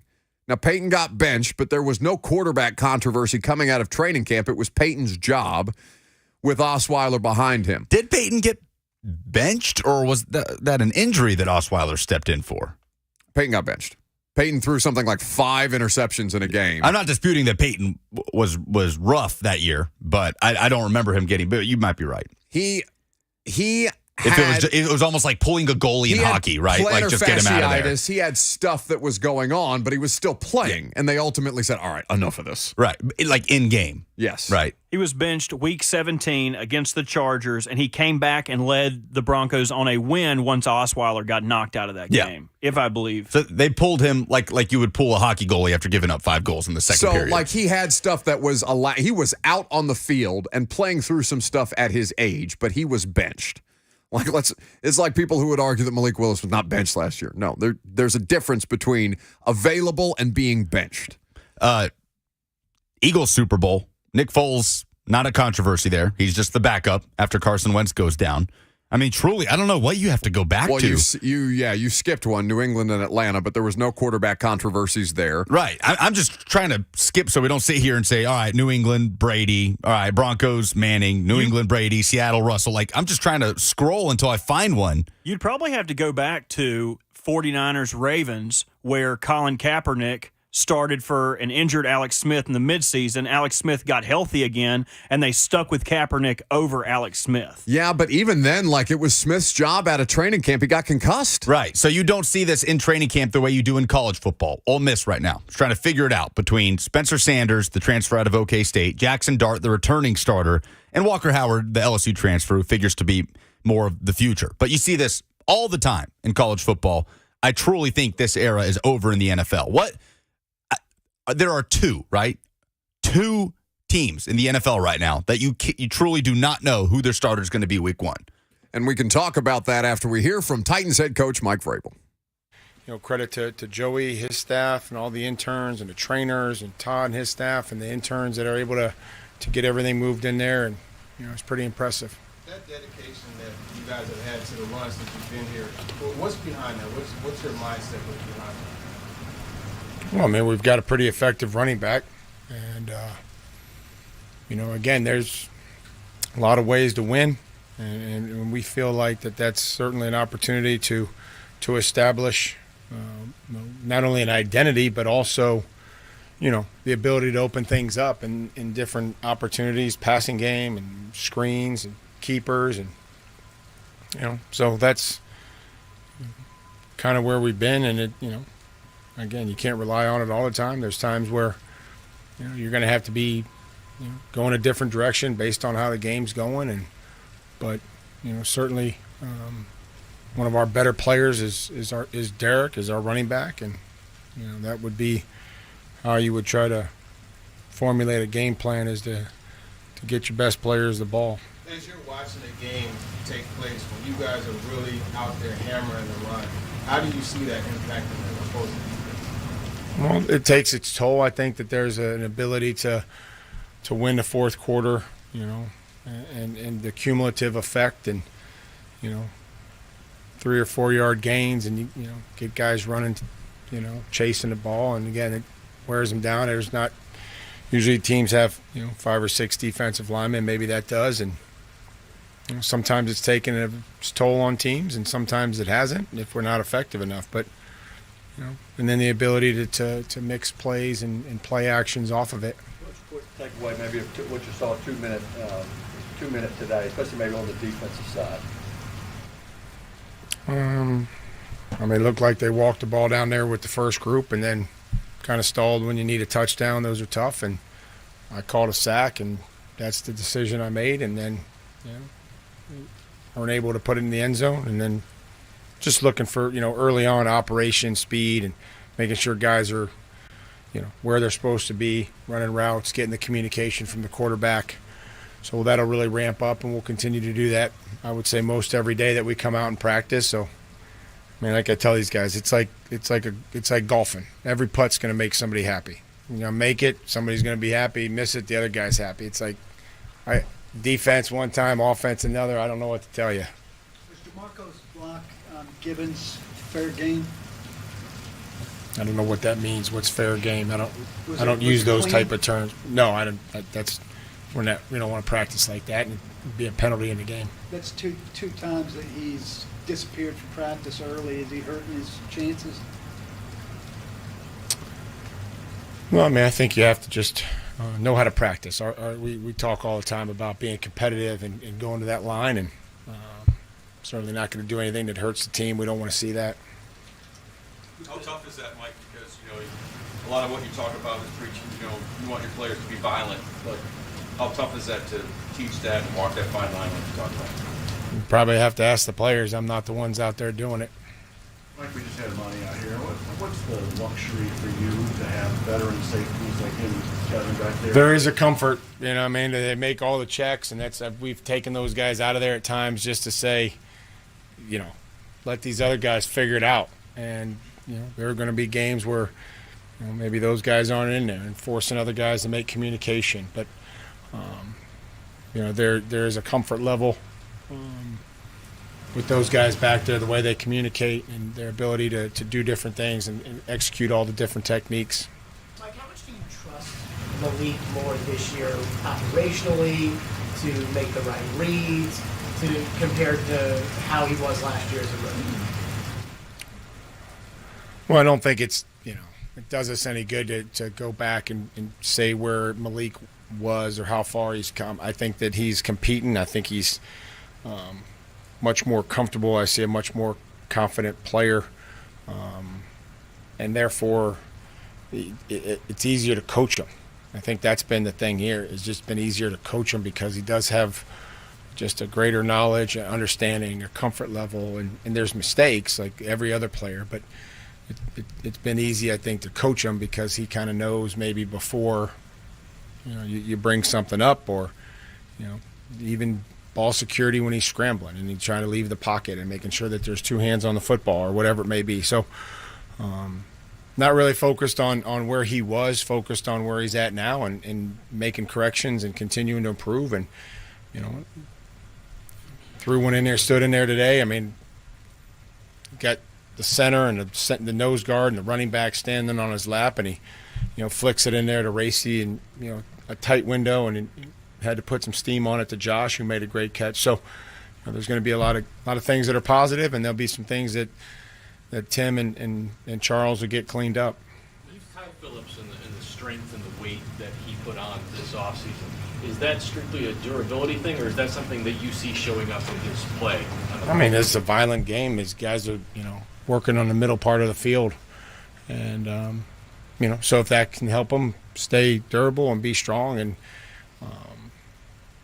help him out, I don't think it's affected his quickness and his ability to get in and out of cuts. You were gesturing that you were going to give the whistle to some of the defensive guys.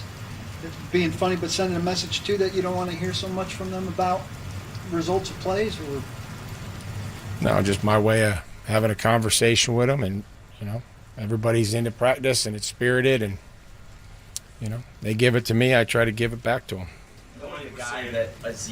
Monty was saying that today was a good mental test for the rest of the players, starting outside and going inside. He likened it to a sudden change. Yeah, the distractions, I mean, they're all over the place. Plenty of distractions, how we handle them. We can't eliminate them.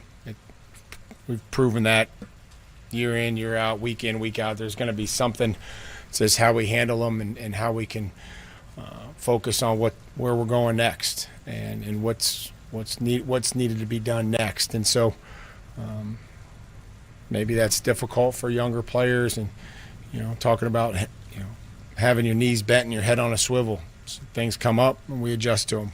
So knowing the guy that Aziz is off the field, very mild-mannered, reserved kind of guy, do you ever get surprised when you see the passion and fire that he practices and plays with? Probably not. I mean, I think that's cool to see that, again, he's always kind of had that, and that's, what he thinks his edge is, and it's certainly served him well up until now. And, being undrafted, and he go back and tell those stories of, coming in there and having a chip on his shoulder and always trying to have something to prove. So I appreciate it. You talked about Chris Moore never getting tired. Is that pretty rare in your experience for a receiver to be able to run and never get winded? It's a good skill to have. But also he's not just he still can run. I look when we send him deep or through the middle part of the field, he can run, and he knows all the positions at wide receiver, and also working hard at special teams. So rare, I don't know. They're professional athletes. When you're a receiver, hopefully you can run fast for extended periods of time. I was talking about Traylon's now learning another position at receiver. How much does that help a guy's value when he can learn the other side? And once he does that, then you're able to move him around a little bit.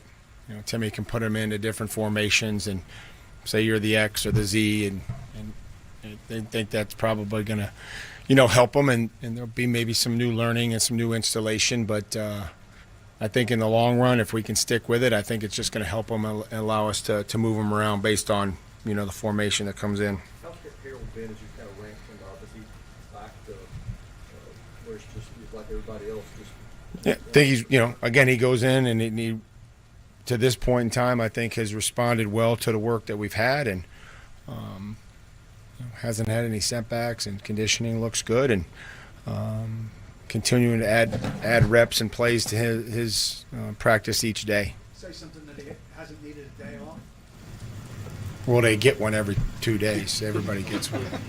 Coach, I was talking to Will Levis just about, it's very rare sometimes to have two really young quarterbacks in that room really battling for a spot like that in the backup spot. He said we're such good friends, and the quarterback room is so, how big is it to have that culture? And I know it's hard sometimes when you're battling for it. Yeah, and it is, and I think I do appreciate, their attitude and their willingness to come together and communicate, help each other. But also understand that when they go out there, they've got a job to do, and that's to compete, and it's to help the team and to help their situation. And I think it's just a testament to them and who they are at the position, and knowing whether whatever they're called to go in there, they have to go in there. Years ago, you talked about a backup quarterback and compared it to a relief pitcher finishing a game, coming in for the starter.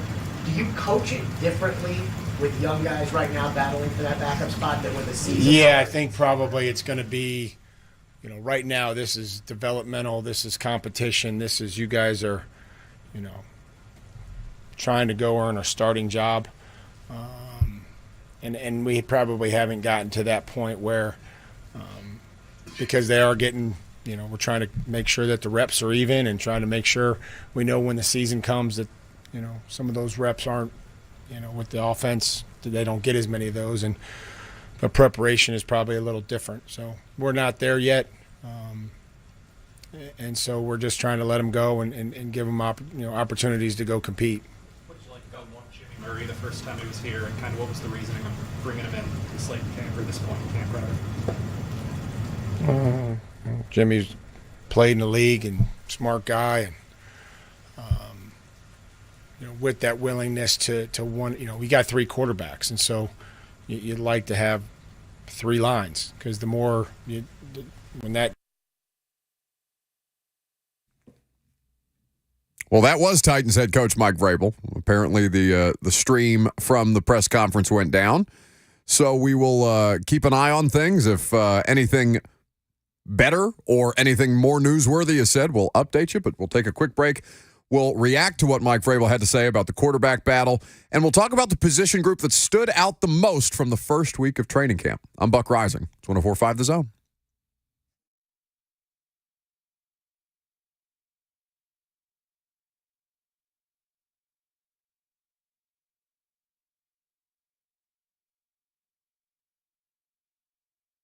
PhD weight loss, they helped me lose 58 pounds. The results have been absolutely wild, and it's exactly what they told me was going to happen. That's the craziest part.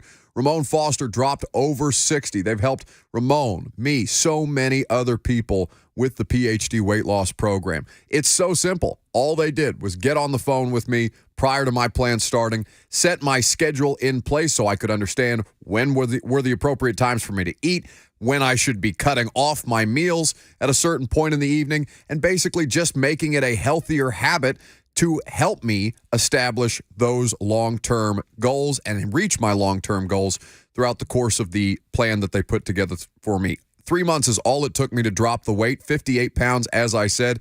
And if you get within 5 pounds of your target weight goal without outside of the period of time that they outline for you, they will continue to coach you for free. That's the PhD Weight Loss Guarantee. To get your program started today, go to myphdweightloss.com. Joe Hunk out on the road here for 104.5 The Zone as we are hanging out at TrueFit Athletic Clubs, standing next to basically the man who created all of this, and that is Steve Diniaco, the CEO of TrueFit Athletic Clubs.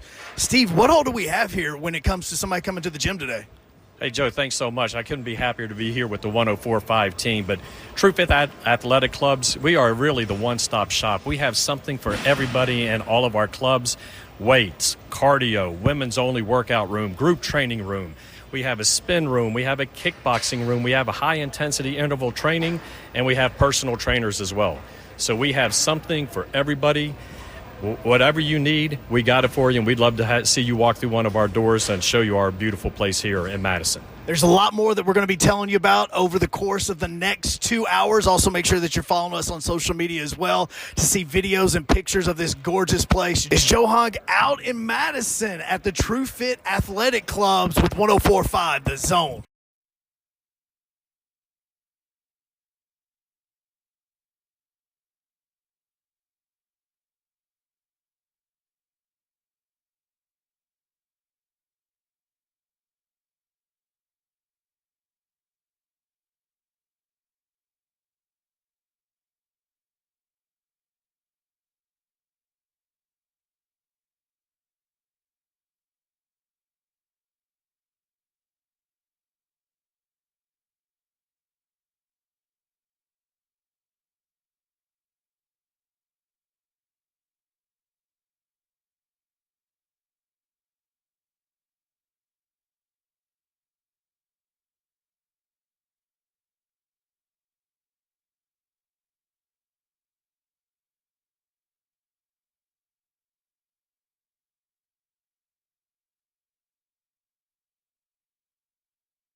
So we, in the middle of listening to Mike Vrabel's press conference, discovered yet again, Jamarco Jones got tossed out of practice. The second consecutive, well, let's not say the second consecutive day because they had stuff going on yesterday. We weren't out there. Second consecutive day with pads on. Well, they didn't have pads on today. Oh, that's right. Yeah, but the second team drills. Yes, okay. Let's. Either way, in back-to-back days that media were out there, Jamarco Jones got tossed. Did they not have pads on? This dude, his greatest contribution to the football team has been smacking the bleep out of his teammates after the whistle. I'm watching a video of Azeez Al-Shire talking with Mickey after practice, and he either has pads on or has the biggest shoulders known to man. Listen, careful with this because A.J. Brown used to fool me all the time. I used to think that A.J. had pads on very often when most of the time he did not, just because he's got the shoulders. I don't even know how to describe. Very broad shoulders is how I would say. So he is wearing pads? Azeez Al-Shire is wearing pads in this video. Okay, maybe they did have pads. I mean, on we're talking about a crackback blindside block on Jack Gibbons. So that being the issue here. Describe that for people, or explain to people why he got tossed today. Because of just that, an illegal block on Jack Gibbons that Mike Vrabel said would have been a penalty in a game. You want to practice the way that you play, and Azeez Al-Shire was fired up about it after the fact. Obviously, we weren't there. We were here, but that's everything that's coming out of camp from the bubble. I mean, my question is, are you an idiot? What happens? I mean, I know what happens if you hurt one of your teammates. If you hurt one of your teammates because of your stupidity or because you cannot control yourself from doing crackback blocks or smacking a dude after the whistle, or you can't help that Arden Key's just getting under your skin for 5 extra seconds. Like, if you cannot control yourself, and that, I mean, Jack Gibbons could have gotten hurt. Could have legitimately gotten hurt. And he's had a nice camp. He might be the starting inside linebacker alongside Al-Shire. And if you lose that guy because your maybe right tackle is out here doing illegal crackbacks in a practice, in a bubble practice, man, get the bleep out of here. Oh, no. We were talking about this with Jamarco before this happened. Frankie75 in the FNM Bank chat says, I don't mind that. He's a dog. He's ready. He's not ready. He can't stay in practice, you dope. Like, sure, that's fine. You like the, what are you giggling about back there? You like that the offensive lineman's aggressive. Love that for you. You want them to be big, ugly, nasty, growling, drooling idiots. I want all the personal foul penalties. All of the personal, sure. Take all the personal foul penalties, sit on them, and spin. That is the dumbest comment that you could have possibly made, that you liked that your offensive tackle's a dog because he keeps smacking his teammates after the whistle. Sir, seek help. Or at least don't come and bitch to me when your offensive lineman is getting set back 15 yards on a 2nd and 5 because Jamarco slapped some dude after the play. There cannot be a dumber way to analyze the offensive line other than, he continues to get penalized after the play. He's a dog. Russell on the FNM Bank chat says, Buck with the bleeps again. Didn't that caller teach you anything yesterday? Get over it, all of you. You should find something different. I can't. What else? The word is the thing that I would use here if I could, but I should can't. make like a sound, what do they do? Like whatever SpongeBob sound Mike Vrabel made at the SpongeBob sound. Yeah, no, that one. What is that? It's supposed to be a dolphin. Yeah. Oh, see, yours is better. That was good. It's because you're from the Mickey school of radio. Making animal sounds. Because Mickey can do an incredible dolphin noise. Yeah, I love when he Bert was more in the Velociraptor family. Yeah. Speaking of Mickey, he caught up with Azeez Al-Shire. Jackson, I just sent this to you because Vrabel talked about it, but Al-Shire was the one that was animated after the play. I think just football, like anybody that knows me, and I'm a fiery player. I think we just competing. Everybody's competing hard, and we all want to make plays. We all want to make the play. So I think it was really just like I got 7 other siblings. But I told you every time me and my siblings got to a fight, it's just love. Like we're all competing. We're at the highest level. Everybody's trying to make each other better, and obviously like emotions are emotions. So it really wasn't anything. I think by the time the 2 plays later, nobody's even caring about it. So it's just one of those things that happens throughout training camp, throughout the team. Like it's just a part of the game. I think just football. Yeah, that's fine because nobody got hurt. That's fine that people forgot about it 2 plays later because nobody got hurt. It's a good thing that nothing happened as a result. Ron Slay says he's here for all the animated animal noises. In fact, that's the thing. Of course, that's where our offensive line analysis would devolve into Lucas and Bert doing dolphin calls. If you were going to have a Titan get animated, like into a cartoon. Oh, my God. I'm sitting over here thinking, like, I would watch The Adventures of Big Jeff. I would watch or read that comic book. If somebody was to get, or Derrick Henry to get animated, I'd watch that or read it, whatever the animated version was. Go ahead, Buck. Stop. Whatever you have to say. It's The Adventures of Big Jeff. Should we keep doing these animal noise?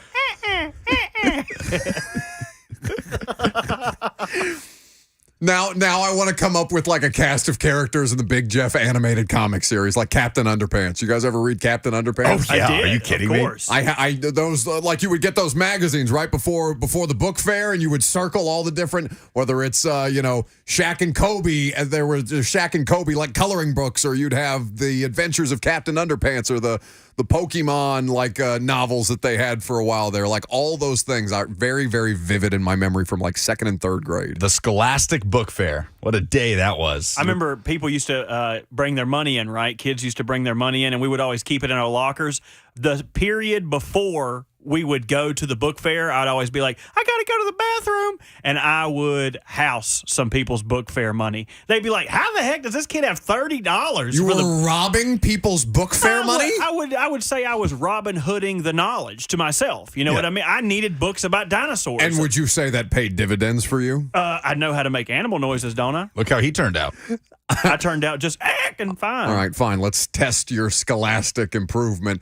I want you to do an animal noise for every person, like the spirit animal for every person in this room, not named yourself, and we'll have to guess. Start with Jackson. What would Jackson's spirit animal noise be? Go. Do you accept? Is that a horse? It is a horse. A horse, of course. I feel so bad for somebody who has to use that microphone after you. Why am I That's a horse? Slay's mic. Why? Yeah, Slay, you want the animal Slay- noises? He's making them into your microphone. Yeah, Slay's in the F&M Bank chat celebrating this segment, but I don't know if he still is. Lucas would be. Wait. Why is Jackson a horse? Because he's carrying the show. He's carrying the show. He's getting us where we need. You ever seen a Clydesdale? They get you where you need to go. Do you feel good about that comparison? You know, the explanation made it better. I was a little confused. I like it. Okay. It's noble. Lucas, the showman that he is, I think he would be like an exotic bird, like a something with incredible plumage. Can I be a toucan? Toucan? You can. You You can. Thank you. You can be a toucan. Your nose knows. Follow your nose. It's Brazilian. Is he still out there? Is the Fruit Loops toucan still out there? Oh, we might see a Fruit Loops bird. I think so. I don't see why he wouldn't be. You ever seen a toucan? Magnificent creatures. Big old beak. And Buck would probably be, I think yours is the easiest. Yours is like a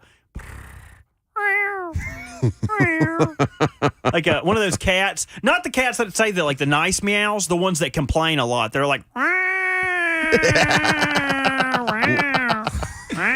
Which is fitting because every morning Lucas calls me. Leo is screaming. He is. He's in the yelling at you. background, Yeah. screaming. he's hungry. He's got a lot to say. That boy's hungry. Slay says, Bert, please use the white mic. He's got the orange one, Slay. I'll switch the oh, this thing is a little slobbery It's now. disgusting. So, pecking order at right tackle officially Chris Hubbard, Jamarco Jones. They keep giving Jamarco reps. So either Hubbard is terrible and like Jamarco is just like passable and they're willing to live with all of the behavioral problems that this man seems to bring to the table. I shouldn't say behavioral problems. I'm just saying he can't control his temper. But Corey Curtis said this the other day. Anytime Jamarco Jones gets kicked out, what does Chris Hubbard get? Take all of the snaps. More reps with the one. That's what I'm saying. Like, I think this dude is slapping his way out of the job. Or what if he's slapping himself into a new job? What's the sport that is sweeping the nation right now? Pickleball. Slap fighting. No, pickleball is the correct answer. Slap fighting, but how much does pickleball pay? That's a hobby. There's not a TV deal for pickleball. If it is, it's on the Ocho. We need to combine the two. Slap ball.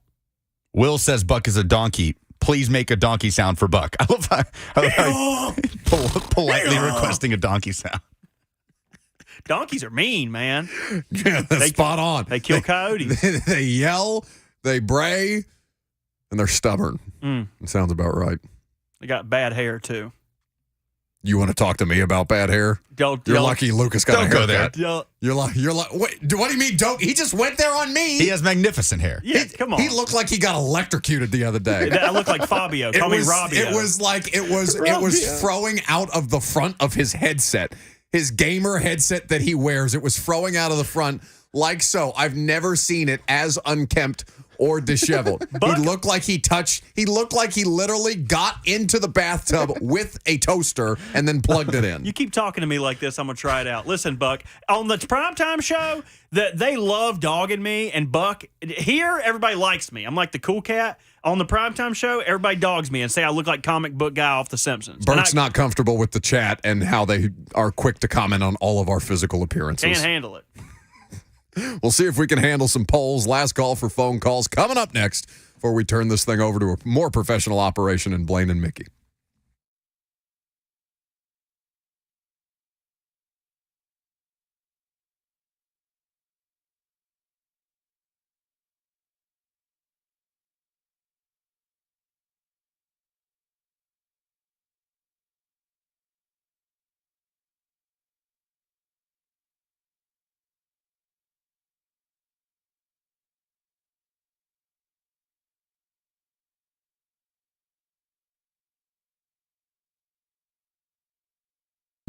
The Tennessee Men's Clinic can help you get back on track. If you've been dealing with erectile dysfunction, don't worry about it. A lot of people do as they age, as your body starts to change. The Tennessee Men's Clinic can help you get back on track ASAP and get you back to performing like you have not in years. They have an experienced staff who will help you find the best possible treatment path for you as an individual, because no one-size treatment fits all. The Tennessee Men's Clinic has 2 locations, one in downtown Nashville and their newest offices in Cool Springs. So don't be frustrated by ED. Don't allow the stigma to keep you from getting the help that you need. Call the Tennessee Men's Clinic today or visit them online at TennesseeMen'sClinic.com.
See, Jackson, aren't you happy that we got better music around here? He's so confused why I'm sending him Tears of a Clown on a regular basis. A little Smokey Robinson in your life. It's not going to hurt you. It bops, but it's such a funny name. That's it. I think it's how we best define the radio show. I walk out of here in tears at the end of every day. Tears of a Clown. It's very fitting. Should be the new theme song. 615-737-1045. Last call for phone calls. If you got them. Now, it says NSC in the grid here, but the game is not until tomorrow, correct? Yeah, there's not a game tonight. Okay. That probably would have been from last week, I would imagine. Okay, I see. Yeah. But Nashville did trade away midfielder Jan Gregus, since you bring it up, to Minnesota United. The man's last name is Gregus? Gregus. He is Slovakian international, that they acquired earlier this season and now have moved to Minnesota. But they will travel to Cincinnati Friday night, Leagues Cup round of 32. Messi, by the way, another crazy showing last night to move on to the round of 16. We'll have it for you, Julio Anibaba and I, Friday night here on The Zone. You can interact with the show as well in the F&M Bank chat. Honky Kong says, Bert is the reason I quadruple check my attic every night before bed. I don't know why. I just feel like I'll find him scavenging around in my attic one night. It's a good way to inform you that he's, in fact, been living in your attic. Honky Kong. Appreciate that, Honky Kong. By the way, you just want to say that name? Honky Kong, isn't it? It's almost as good as Killbilly. Like, not a hillbilly, a Killbilly. See, Honky Kong would be one of the Killbillies. We would need another incredible name like that. I would like to hear, before we get to that, Buck, you kind of threw it on me to just make an animal noise for everybody in this room. Mm-hmm. I would like you to make an animal noise for me. What would my animal noise be? I can't because I'll get canceled. Were you going to oink or something? No. What was it going to be? I know. Now that's even. I think this is more hurtful not knowing what the animal is. I refuse to do that noise into a microphone that is broadcast to God. I mean, I know where this microphone is broadcast to, but I refuse to engage in this. Noise? Lucas, do you have one that you're more comfortable doing into a microphone? What are you gonna do? Like a howler monkey or something? I don't know, man. He was gonna do a monkey noise. Yeah, so I'm not gonna do that. What? There's nothing wrong with that. You never know. Well, now I don't want to do it. Yeah, good. That's gross. I was gonna prove that I could make that noise. Don't do that. I could do the gorilla stand. And how about this? How about that's fantastic. Elephant. Oh, you got. Is that an elephant? Wow. That's a good one. Because elephants can be big and intimidating. And you may think that they are just... What is intimidating about You may him? think that they are just nothing but big brutes. But they are actually very intelligent creatures that have... emotional. Very emotional. They have a soft spot. There's the connection. So it's a large creature that is overwhelmingly sensitive in ways that it should not be. You know, they're one of the only animals that are self-aware. Like if you put them in front of a mirror, they can recognize that it's them and not another animal. Elephants are nuts, man. I'm telling you. And they're super smart. You know, they talk about their memory all the time. They remember their birth tracks, where they were born at. They make those same treks back and forth. Yeah. And they're funny. They are funny. The amount of concern that Ron Slay now has for that microphone that you've not only neighed into, but done a full-on elephant. Look, I got some Purell right here. Yeah, why don't you squeeze, squeeze that on there? That Purell is hardened. Nobody's here. We've got, you ever seen Jurassic Park? He's got the amber with the mosquito in it on the top of the cane. I love this. That's how infrequently the cleaning supplies around here are used. It's all We've happening. got fossilized Purell. This Purell is from 2020. It expires this year. Better use it up. Oh, I love that. It's all happening off the Zone TV camera, too. So there's no proof of this. Oh, it's not on camera? No, that's great. Oh, excellent. That's the way I like it. Why people are so curious, or at least when I talk to people outside of work, they ask me all the time, "What does he look like?" And Hey, can I ask you a question? What the hell does that guy look like? Whatever you imagine. You ever seen Carrot Top or the Elephant Man? Put them together. That's fantastic. I just say T.J. Hawkinson's less attractive younger brother. Yeah, the one who still lives in the attic, who did not move out of the house yet. Polls, please.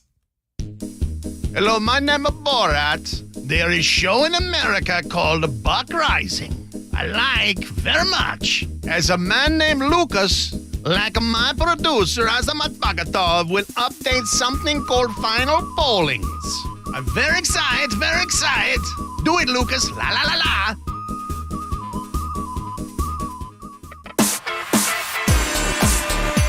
Presented by Two Rivers Ford, who sells below MSRP on any non-specialty new Ford. Vols/Titans fans, what is your current opinion on Will Levis? 63% say, I'm coming around. 19% say, QB1 for life. 18% still don't like the pick. Are you nervous about how much I'm probably going to embarrass you in front of Will Levis tomorrow? I have nothing to be nervous about. He's been QB1 the whole time. Oh, you don't, do you? We can run the tapes back. We'll put Jackson to work. How many? Jackson's on my side. How many quarters of the Hall of Fame game will you watch? 39% say just one. 21% say two. 4% say three. 36% say four. I'm a psychopath.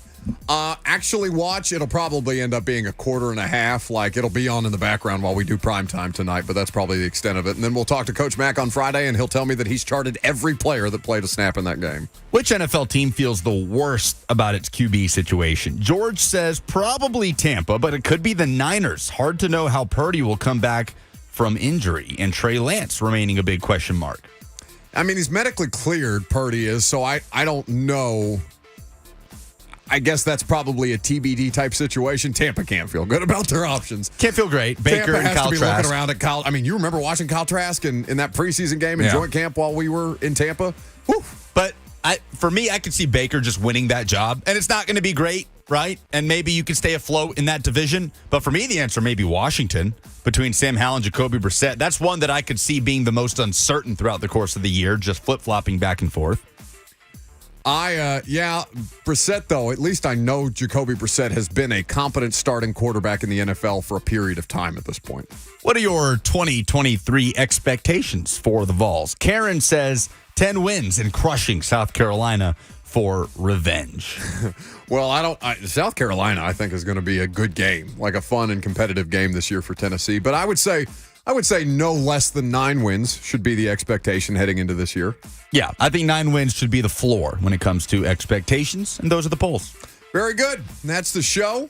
Bert and I will be back at it for one more time on primetime tonight. Lucas on the NSC call tomorrow, not tonight, as my grid lied to me. Either way, we are happy to have you guys back with us tomorrow. We'll be out at Titans training camp. We'll have Coach Mack. Weather provided, we'll have Will Levis as well, and I'll ask him, are Vols fans in the state of Tennessee being nice to him? You'll have to join us tomorrow. Radio show gets started at 10 a.m. on 104.5 The Zone.